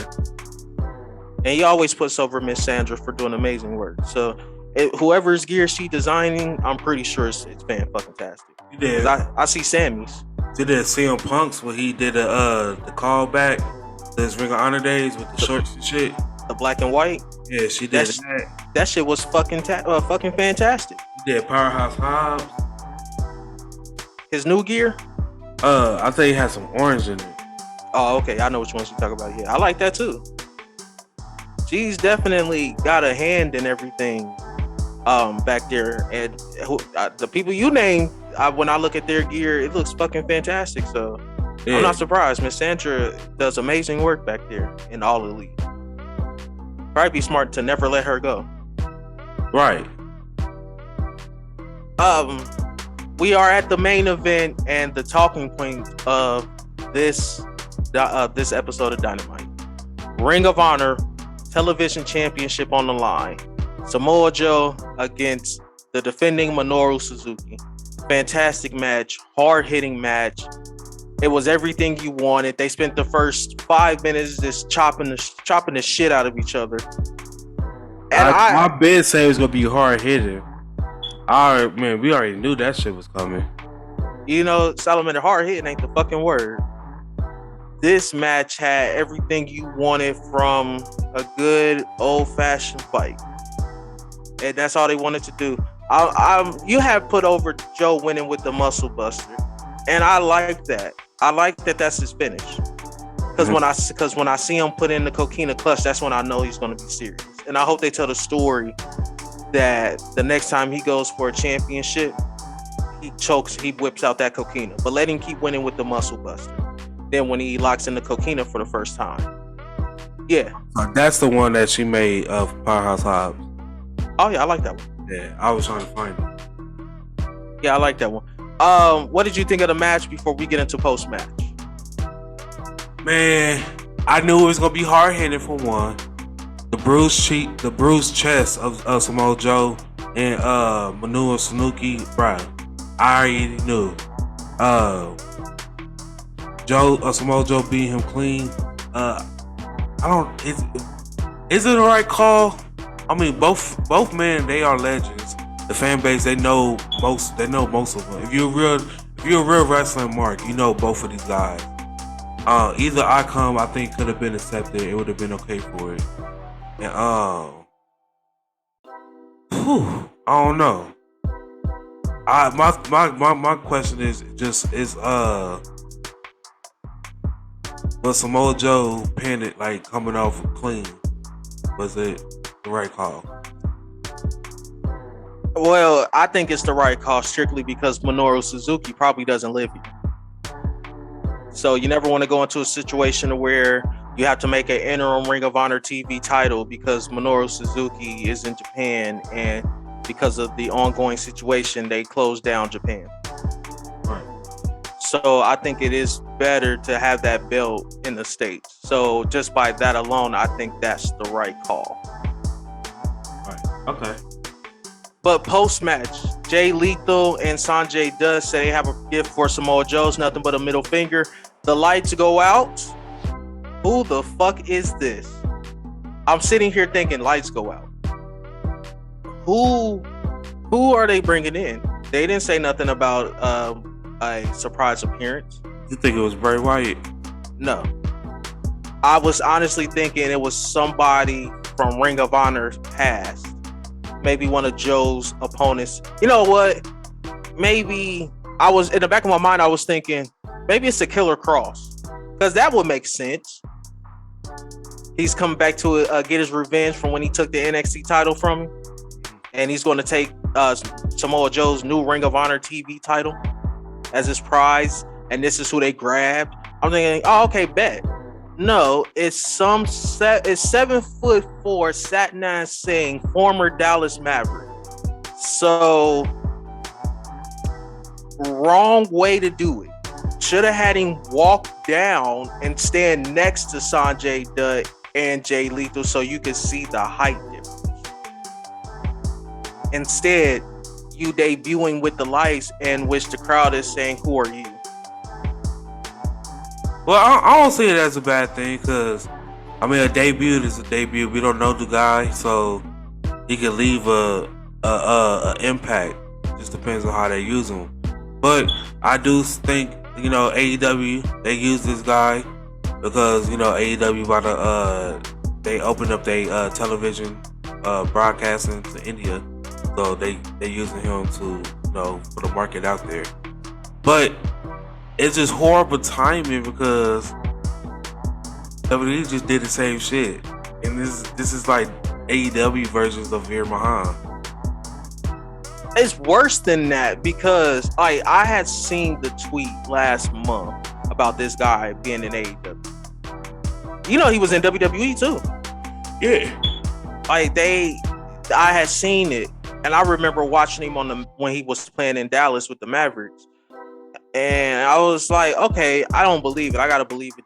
I gotta see it to believe it. So now that I've seen it, I'm like, definitely the wrong way to do it. I would have just had him walk down. I mean, because the good thing about the two entrance ways on the ramp is that it gives you that sense of, you know, it gives it that moment where you don't know who's coming out there for you. So you could have just watched the camera pans in, and you just see this. I had him duck the whole time while he was making his way out. Yeah. Tunnel.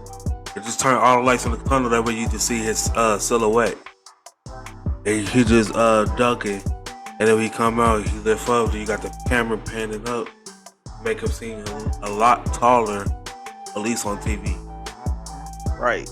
And that's exactly how WWE would have did it. Just, I mean, when you think about big men that size making their debuts, you don't turn the lights out and then they're in the ring. You want the whole spectacle of them walking down the ring slowly. You're just looking at how huge, how big they are, how tall they are. I mean, I go back to Gorilla Monsoon, I think when Undertaker debuted. And he was just gawking over the Undertaker, just slowly and menacingly walking to the ring. I remember when the Great Khali made his debut and he just walked slowly to the ring. It's just the sight of seeing these larger than life athletes slowly make their way to the ring. It just adds anticipation to see what are they going to do next. I think the first one was the other way around. What was the other one? Was it Bobby Heenan? I believe it was Gorilla Monsoon making his debut on the Undertaker. So then who was doing commentary? Was it Bobby Heenan? I don't remember.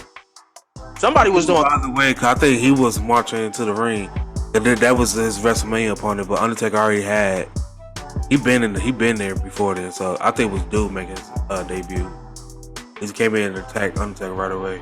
Okay, well, I apologize if I'm incorrect, but I was just trying to get over the point of the commentary. You know what I'm saying? The commentary just putting over how, you know, the size of the wrestler, the larger than life athlete.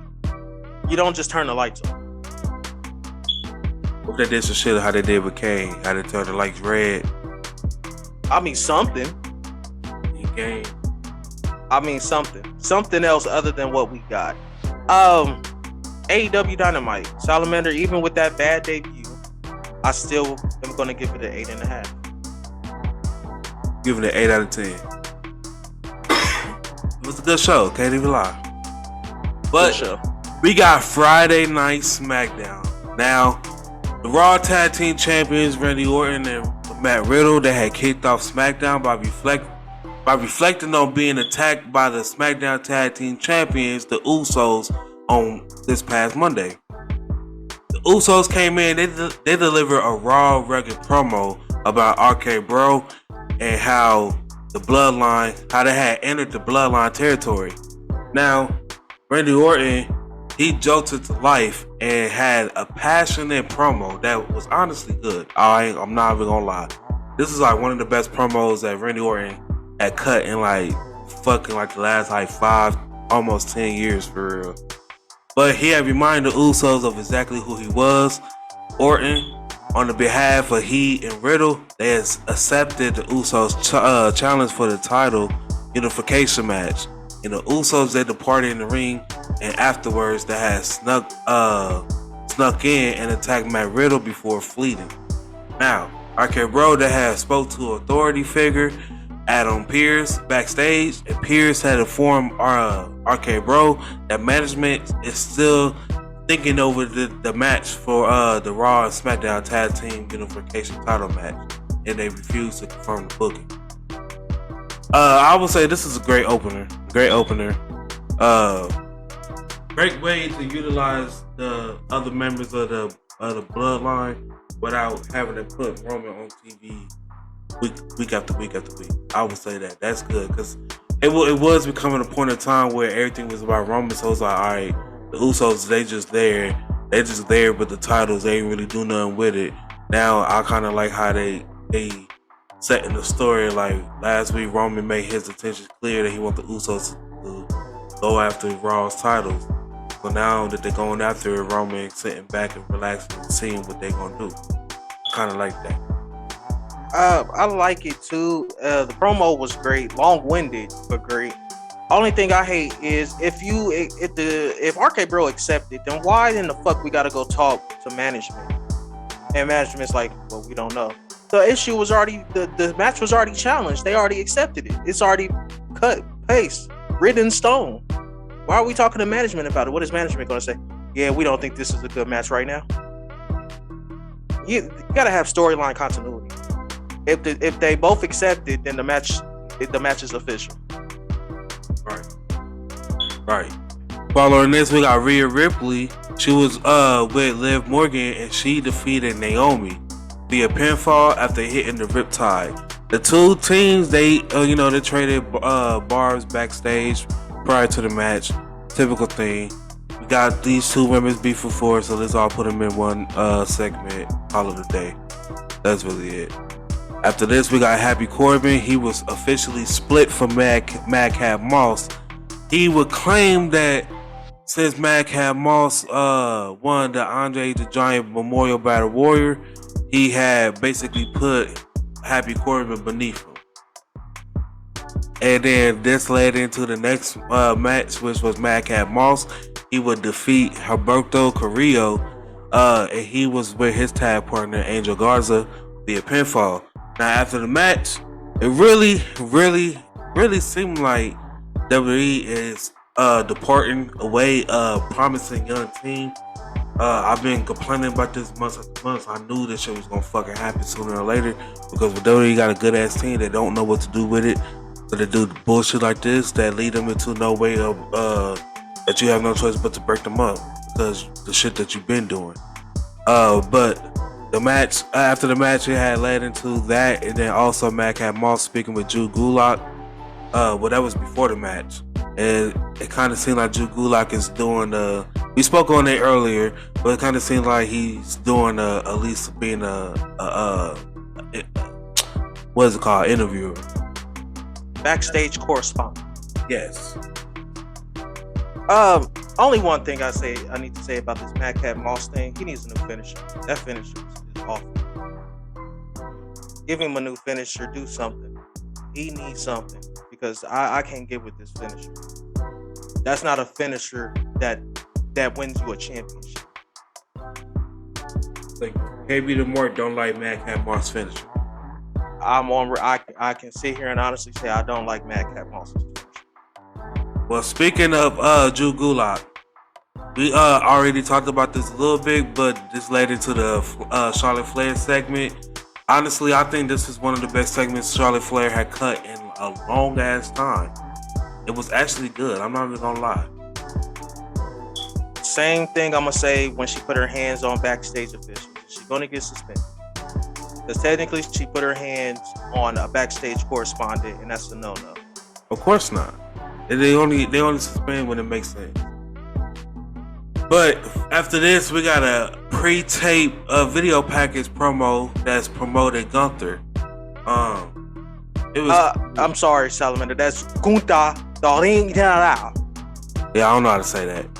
Gunther Daring General. I don't know why it was a video package promoting him if he already made his own TV debut. They should have did that shit before he even made his on-screen debut. It feels like they're going backwards now. You would think they should have did that last week and they had the match that he had last week on this week, but they did it backwards. They had the match first, then promoted him. I don't know. I don't know why they had him lose all that weight if they're not gonna push him as a single star. He could have just stayed fat. But then again, I didn't really see Walter as fat.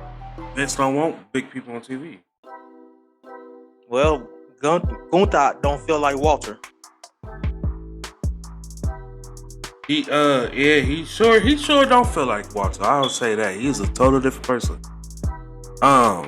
Following this, we got Drew McIntyre. He would defeat Sami Zayn via countout. Now, Sami Zayn, he would flee into the crowd, and McIntyre gave chase. Sami Zayn would run to Adam Pearce, who informs Sami Zayn that a rematch against McIntyre is scheduled for next week under the Lumberjack stipulation.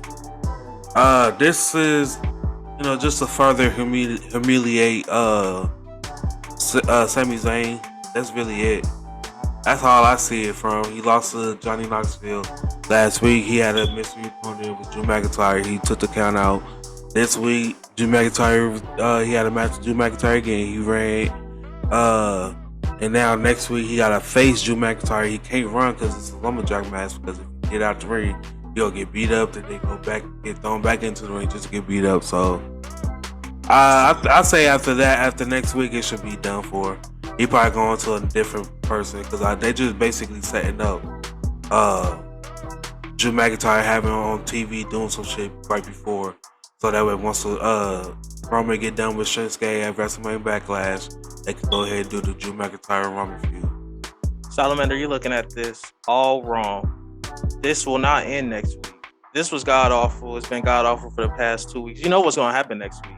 The Lumberjacks are going to get into a fight, and Drew McIntyre, he's going to jump out, do his little dive over the top. Sami Zayn's going to escape through the crowd, and then it's going to lead to a steel cage match at WrestleMania Backlash, which you could have just done the steel cage match next week. That way Sami Zayn ain't got nowhere to go, so it could end next week. We ain't got a steel cage match on SmackDown. I think the last one was like 2007. It seemed like we got that title match with Undertaker and Batista on SmackDown, and they both escaped the cage at the same time. But Undertaker barely, he won by like 0.2 seconds by hitting the floor before Batista. No, I think the last cage match we got was Roman Reigns versus Kevin Owens for the Universal title. I think it was on a Christmas day. That was on SmackDown? Yeah. But really, was it really interesting? I don't think it was. I mean, it's Roman Reigns. It got a bit. Roman Reigns wasn't loved back then. It was still booming. No, he was the tribal chief. I don't know. We gotta see. It was a tribal chief. I don't remember it, so I don't think it was really that memorable. I mean, it was a Christmas day. Maybe because I'm in love with the fucking Ruthless Aggression era so much. Probably. I know, probably. But following this, we got the Intercontinental Championship match. We got Ricochet. He would defeat Jinder Mahal.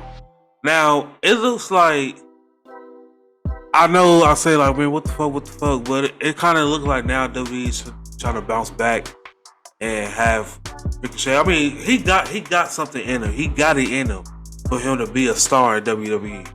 They just need to push him and stuff. But he's not. He can't refresh. He can't be that big a star. He wasn't on the most stupendous premium live event of all time.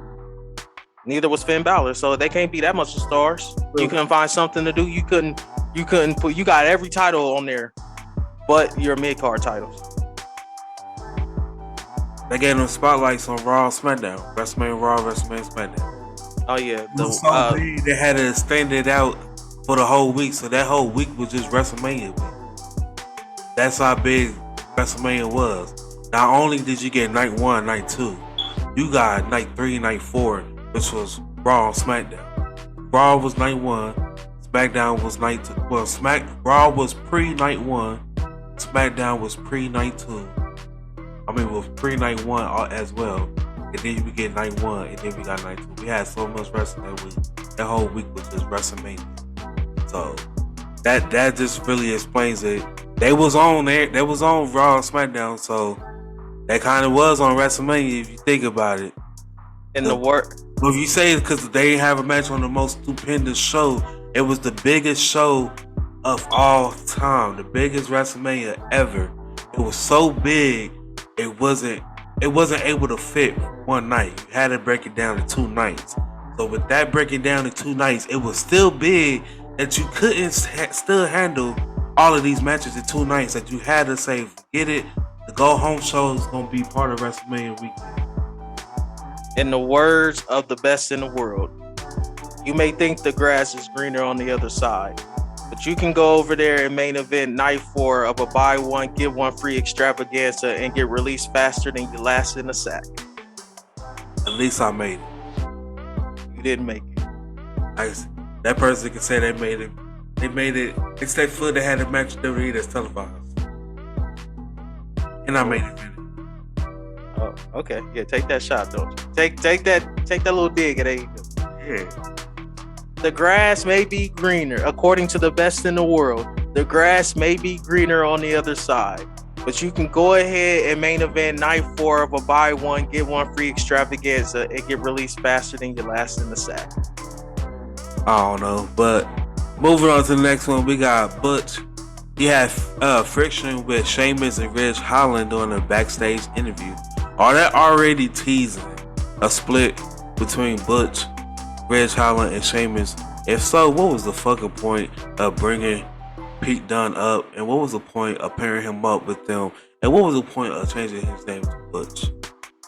Nothing. Vince just wanted to kill everything black and gold. Moving on, we got Lacey Evans. We had a video promo from her of us, I guess, trying to be sympathetic towards her. So I guess they really pushing for her to be a babyface. In this video, she basically talked about her father being abusive and him dealing with mental health issues. So I mean, you have no choice but to be sad and feel sad for her. So I guess that's what they aiming for, is the sympathy role, to try to get the fans on her side so she can be a real baby face. But Natalya and Shayna Baszler, they was mocking the video, so I guess this is kind of gonna be her first feud when she make her own debut or return. I'm guessing they're not gonna push her as a single star. I'm guessing she gonna pair up with somebody, and they're gonna face both of them in a tag feud for a little bit before they go ahead and give her that singles push. They want to make sure she get over as a babyface entirely. So I see that happening first. They fail to realize that Lacey Evans will never be a babyface. She's not. She's not charismatic enough. She's not charismatic enough at all. She doesn't give you a reason to care. She's better off as an arrogant Southern Belle heel. That's who why truly gets under the skin. They had no choice but to go the sympathy route and try to make us feel sympathetic for her. To try to make her be a babyface. That's the only way you can do it. Her finisher is called the women's right. She's a whole knockout. I mean, if you artist. think about it, she kind of is a babyface, because if you see her social media and all this stuff, she always pro women and trying to get women to do better and all this stuff too. So if you think about it that way, yes, she is a babyface. But just the way she been utilized on TV, I don't think that would work as her being a babyface and stuff. There was nothing wrong with the Southern Belle gimmick. The only problem is you had her on the same show as Charlotte.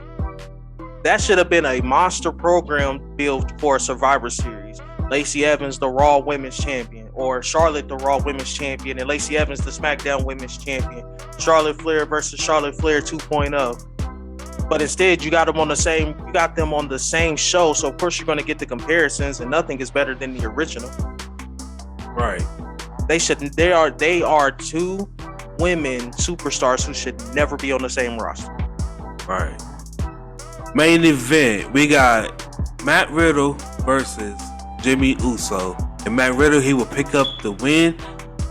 He will actually do a motherfucking RKO that was better than the one he did at WrestleMania.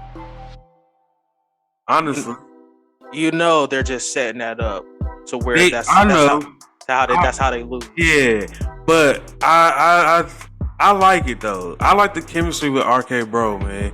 But after the match, the SmackDown announcers, Michael Cole, Pat McAfee, as well as the Max graphic confirmed that the Usos and RK Bro and the tag team unification match for the Raw and SmackDown tag team titles is on the WrestleMania Backlash.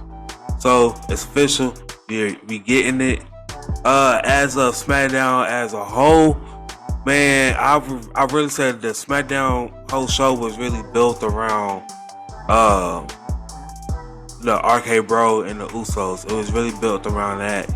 But the stuff that happened in between was good. The Charlotte Flair shit was good. I like to see that, Ricochet, he bounced back from last week. That was good. The Sami Zayn shit, shenanigans, I think that's funny.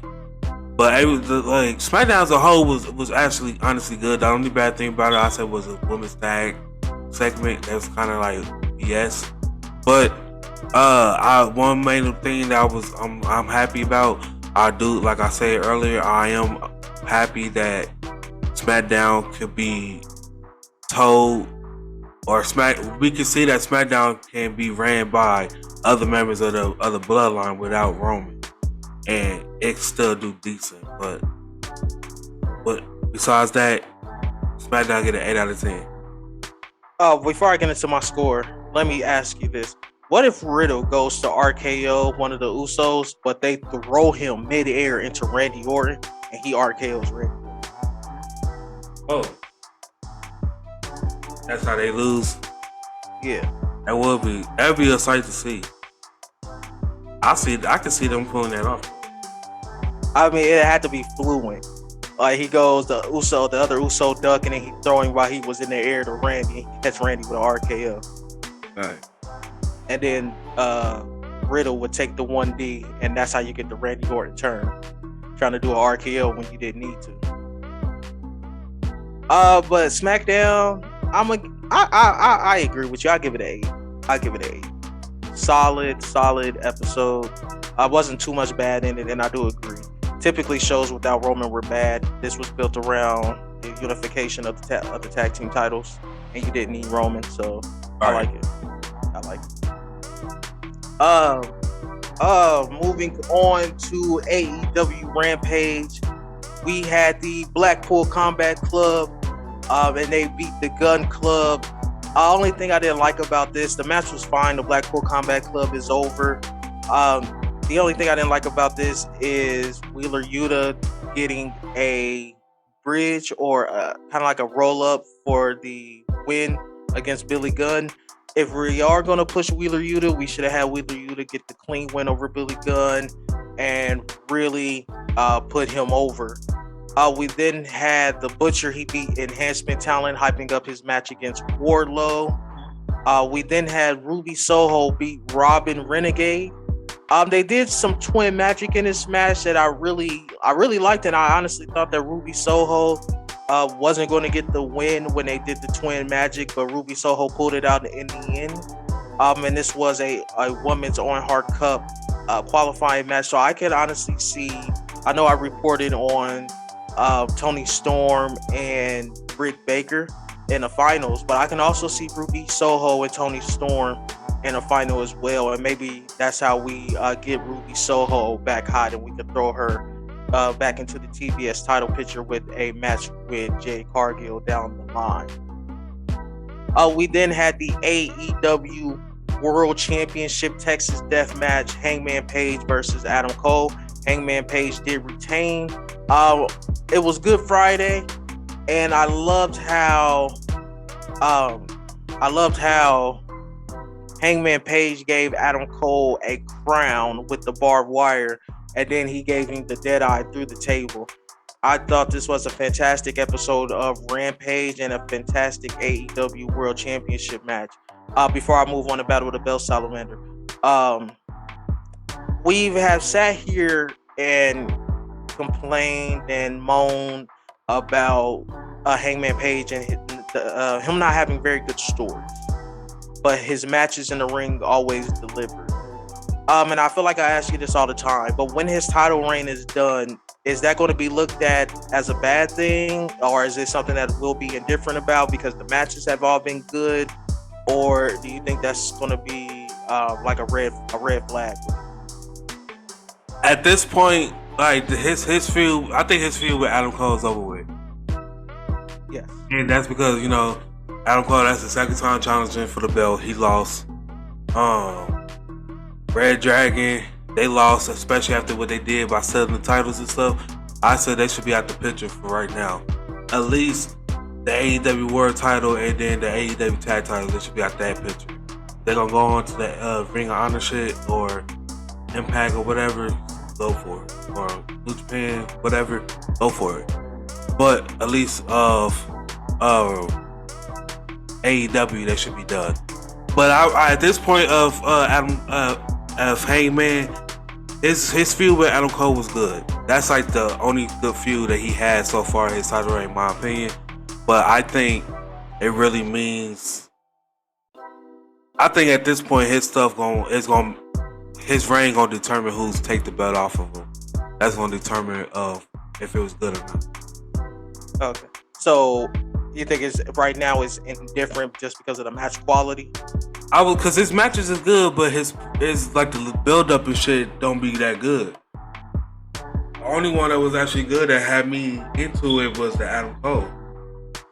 But is that because I know Adam Cole? But I don't know, because I don't know these other people too. So it's like, as I'm trying to I feel like, why do I care? Because I get like the sense of you not really putting in your all, so you kind of show me you don't care. So I'm like, why should I care?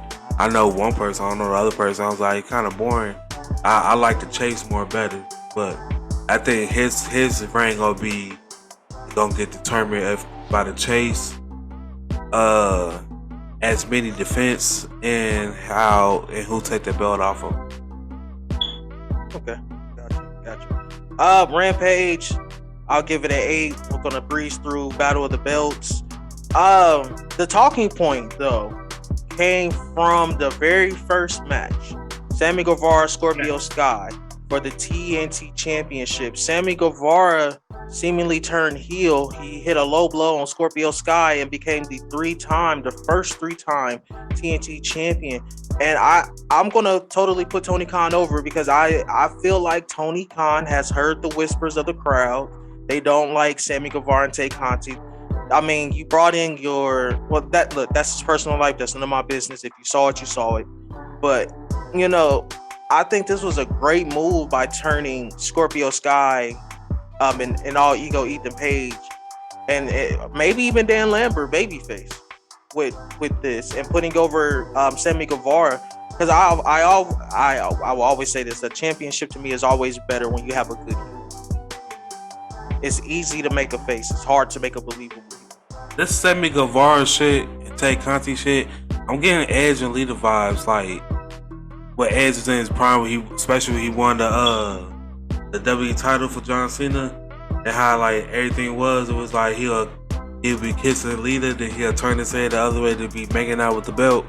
I kind of get that shit, like that vibes from Sammy Guevara. Yeah, I think this is going to open up a new avenue for him. And now my question is, who's the babyface to take it off? I say you have him hold that shit for a little bit longer while you build up one. I mean, but who? I don't know.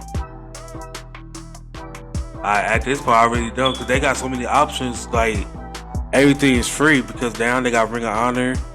And we're gonna jump into the news with some other shit, but we already know about the working relationships they have with the other companies. So, I mean, it's really open for anybody, for real. So it's like I just have them on a dominant run for a few months, but especially since he's officially turned heel, the people that already don't like it, so shit. But that was babyface before, so fuck it.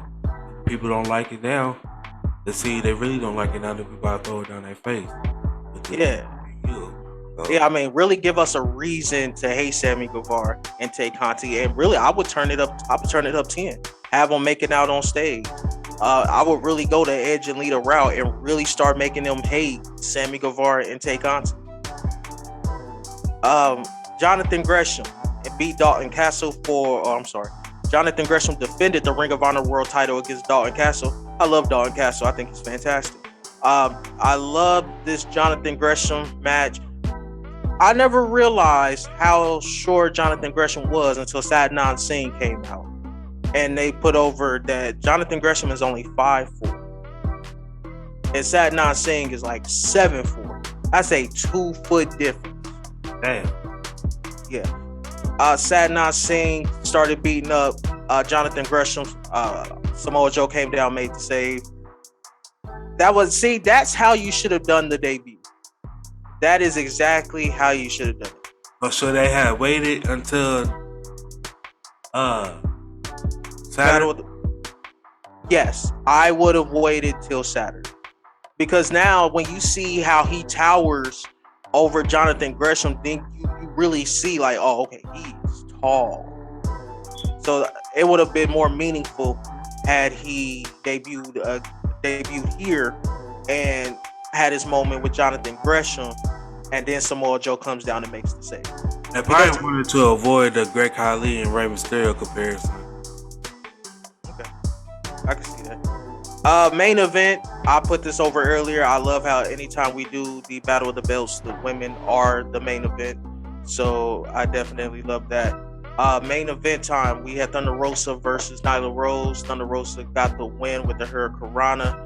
The only thing that I don't like about this is the fact that this was Thunder Rosa's first title defense. I don't want to make it seem like that she escaped Nyla Rose. I think she should have definitively beat Nyla Rose, and we start off her world championship reign strong. Because what this shows me is that they're going to do a Thunder Rosa Nyla Rose too. When they're going to circle back on it. Yeah, we could have just ended it now.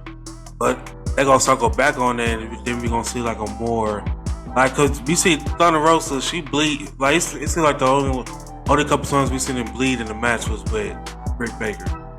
So we seen that Britt Baker can take her, like, push her to her limit.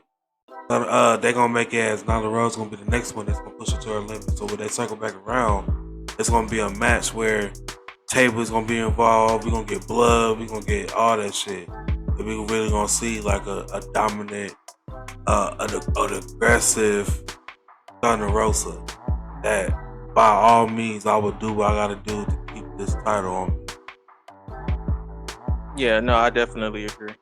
Battle of the Belts for me gets a 7. These Battle of the Belts never live up to their billing, but I also think that's just because and I like this aspect, and I like that how Tony Khan has unfolded on this. He does not put the world title on these Battle of the Belt shows, and I like that. Puts prestige on the other titles. Being on a show where your main title isn't on there. It just goes to show the level of trust that Tony Khan has with this roster. All right. Battle of the Belts, I think I said, yeah, Battle of the Belts gets a 7. Nothing too special other than the Sammy Guevara heel turn. I'll get an 8. Oh, there you go. But we about to go ahead and cue the motherfucking news.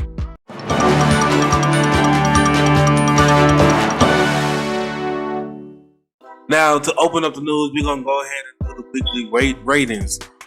We're going to start it off with Raw. Show joined an average of 1.803 million viewers on the USA Network, which is down for the 2.101 million viewers the show did a week ago. In the 18 to 49 demographics, the show had joined a 0.54 rating, which is down from the 0.63 rating it did last week. Now, Dynamite had joined 977,000 viewers, which is down for the 989,000 viewers the show did a week ago. In the 18 to 49 demographics, the show did a 0.37 rating, which is down for the 0.38 rating it did a week ago. Now we got NXT. Show drew in the 610,000 live viewers on the USA Network, which is down from the 631,000 viewers the show did a week ago, and it did a 0.12 rating in the 18 to 49 demographics, and the show did last week it did a 0.14 rating in the 18 to 49 demographics a week ago. As of recording, the SmackDown and Rampage ratings has not been released, so as soon as that get released, we will come back with another news video giving you the ratings for Rampage, SmackDown, and Battle of the Belts. But moving on to the next story, we got WWE. They are changing more names to more talent. Now, WWE, they have filed the following trademarks for the following names: Roxanne Perez, Alba Fire, Cruz Del Toro, and the Cantor Chase. PW Insider confirmed that former American Ninja Warrior star Casey Canizaro will now be going under the name Cantor Chase. It will also appear that Kaylee Ray will be using the name Alba Fire, and most of us know that Cruz Del Toro is being used by the name by Raul Mendoza, and Roxanne Perez is Roxy. The reasons for these changes is that Vince McMahon, he don't want his talent using their real names or the names that they use on the independent scene. It's obvious expectation for stars like Ronda Rousey, Gable Stevenson, Brock Lesnar, among others. But now that it's starting to make sense of why these people are getting called up from NXT and they're getting their name changed, it's starting to make sense now. But at the same time, like I said, it don't make sense because you already brought NXT 2.0 onto a wide network of the being the USA, so you brought it on broadcasting. So now we seeing the development of these people, bringing them on the main roster. You changing their name. It would have been different if you kept them on the network, because then you could have got away with it. But the fact that we seen them on every Tuesday, you change their name on fucking Wednesday, it don't make sense. Yeah, it doesn't make sense at all. Why did Casey Canizaro need to change her name? What was wrong with Raul Mendoza? I don't understand. He don't want them using their real name. For one, because you don't want another situation like a Kia, like something like that, or when you can't own the name and shit like that, and they go out and make a name for themselves somewhere else. So why, if I could put this name on you, make you a star here, that way when you leave, feel me, I own everything that you did. It just everything circles back. You know, back then everybody had different names and shit like that. Like that's why Batista, he in Hollywood, he go by Dave Batista, and he spelled it the correct way instead of the way WWE spell it. WWE owns it the way you all know it, the I and shit instead of the U. So just like that. That's why Rock go by Dwayne Johnson. Or in some cases, you will see it said Dwayne The Rock Johnson. But he go by his real name because he never used his real name. They started using his real name after he made a name for himself in Hollywood. But he'll come back on there and say Dwayne and shit. But other than that, it's always been The Rock. I mean, you gotta make money, so gotta do what you gotta do. Yeah, that's true. But moving on to the next story, we got LA Knight. He debuted as a manager during a dark match on SmackDown. Now, LA Knight, he debuted as a manager during a dark match that happened after Friday Night SmackDown went off the air. Now, LA Knight, he managed the former Retribution member, Mace. Prior to the match, LA Knight had cut a promo on behalf of his client. He stated that he was creating a stable called Knight Model Management. I kind of like that, man. I would like. I know what you was gonna get at earlier, that you don't like the person he with, but maybe it can hold some type of shit. Night Model Management, I like that shit. It's gonna lead into Mace probably getting the whole new gimmick change or whatever. But like I said, you never know. What if he understood, like, you know, some people like Johnny Gargano came out and said he don't want to wrestle in his 40s? What if he had a goal like that for himself? Like, I don't want to wrestle in my 40s. I already had this stuff planned. But what if it's already set in motion for him to basically be a manager?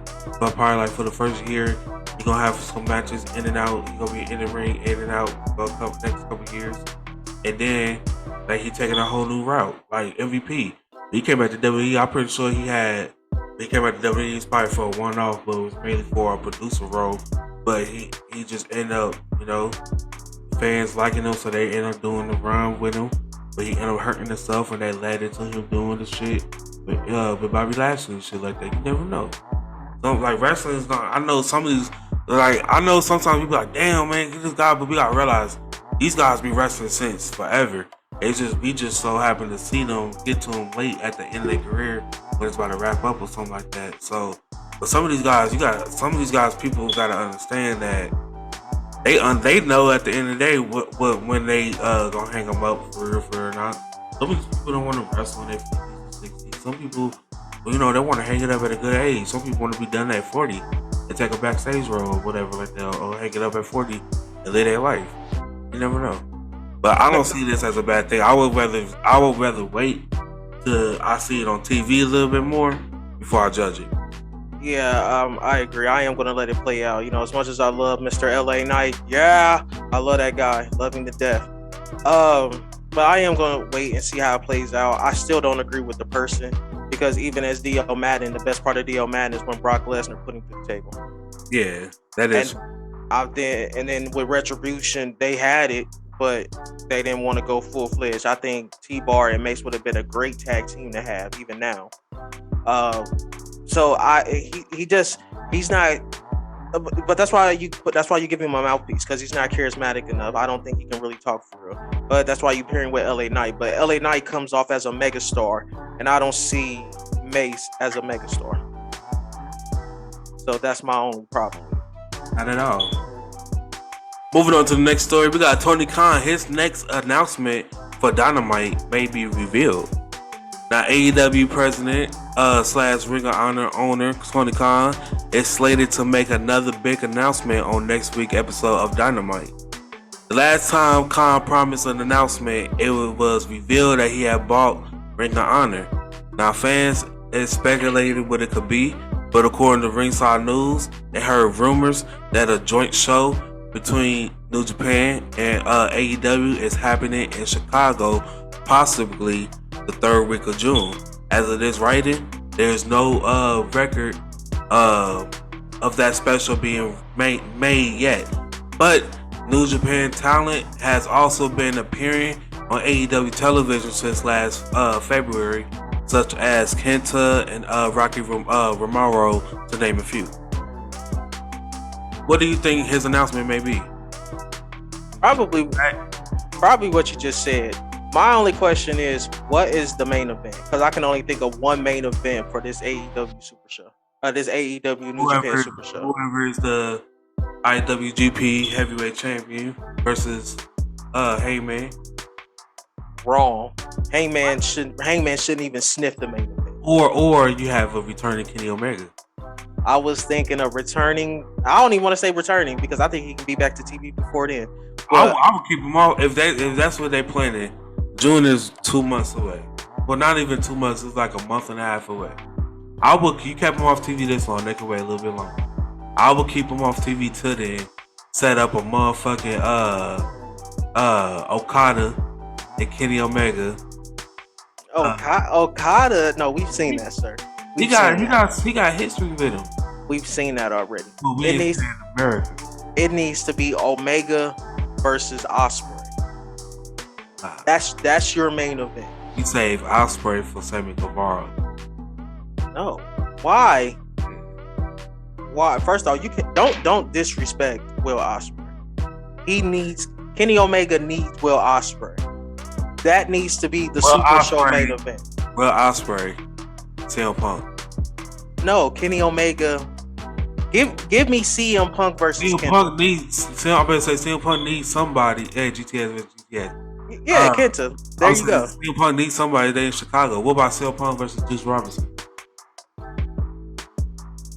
for the IWGP United States title? Is Tanahashi injured? Give me CM Punk versus Tanahashi. Ooh. Give me Punk versus Tanahashi. That's what I want. Hey, it could be many of possibilities. But we're gonna move on to the next story. We got Jon Moxley. He is reportedly super happy in AEW. There has been rumors making their way around social media that Jon Moxley is unhappy in AEW, but it turns out that them rumors are fucking untrue. According to Dave Meltzer on the Wrestling Observer Radio, he said that Moxley is happy in AEW. He will say, in quotes, he told me last week he was super happy, end quote. So, hey, that's just self-explanatory. He's fucking happy in AEW. Yeah, I don't see Moxley going back to WWE anytime soon. Right. I say Tony Khan will probably sign to his extension. It'll probably be a 3 or 4 year extension. So I say 2026 is when we really start entertaining the idea of Moxley going back to WWE. And I think it'll be time for him to go back to. I think he would, by that time, he would have been able to do everything that he can in AEW, and there won't be a need for him. He can go back and close out his career with WWE, close out his shit with the Shield, Roman Reigns, Seth Rollins, whatever else he wants to do. Right. And who knows, maybe some more of his AEW buddies have jumped over, so he can wrap up stuff with them on the WWE side. Right. Moving on to the last story. Now, this story is kind of funny in a way. Well, I don't know. Some may take it so many different ways, but as previously reported, you remember Pac Buck, the WWE producer that quit after producing a once-in-a-lifetime match, Roman versus Brock, as well as Charlotte versus Ronda.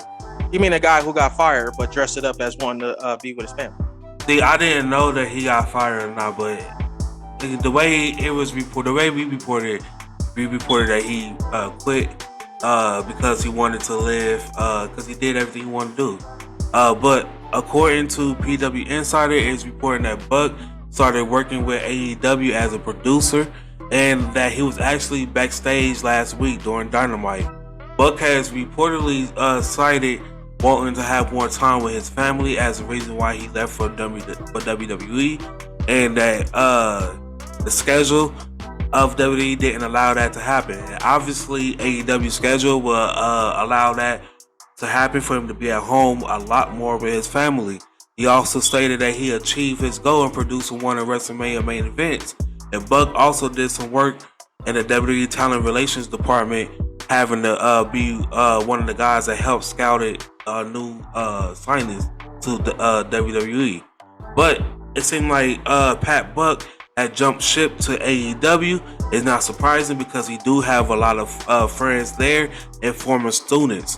He co-owns a wrestling academy school called Create a Pro Wrestling Academy in Long Island, New York, and New Jersey with Brian Myers. Some of the names that came out of that school is Hook, Chris Statlander, and MJF, among others. So it kind of makes sense why he made that jump to AEW. Why not produce matches for your former students? It makes sense like that though, but I don't know if it's like if the story is really that he told WWE he wanted time to be home with his family, shit like that. So that's why he left, just to leave and go to AEW. It kind of seemed like that's some grimy shit. But if it's the other way around, WWE fired him and he dressed it up like as that, then I say go for it, for real. I don't know. I said more details have to come out. I mean, he produced the 2 worst matches on WrestleMania. Was it the worst? Yeah. Well, we know for a fact the Charlotte and Ronda was. Yeah, the Roman and Brock was going to. They probably both hurt. Yeah. I mean, not even that. Just, you knew what the Roman and there's only me and you have both sat here and said it. There was only one way you should have told this story, and that was Brock Lesnar dominating Roman and Roman hitting one spear. Yeah. But Roman Reigns is leaving the match knowing he survived. But when you look back over the entire match, Brock Lesnar beat his ass. All right. I don't know. I don't know. But that's it, guys. That's it for week 15. What do you guys think? Let us know in the comment section below. Don't forget to follow us on Twitter. Like this video, subscribe to the channel, push post notification for daily uploads. Follow us on what we get on all podcast platforms. Just support the channel in general. Follow our fan base for exclusive videos and soon to come interviews. Once again, I'm Camilio Salamander, my stupendous co-host KB the Mark, and we'll see y'all on the next one, because we some fucking marks that love sports entertainment. I started with nothing and came out a king. I've been the one that's been ballin' for rings. It's been me and my team and we chasing the green. My team be the shit, we ain't ballin' for free. My team be the shit, we ain't ballin' for free.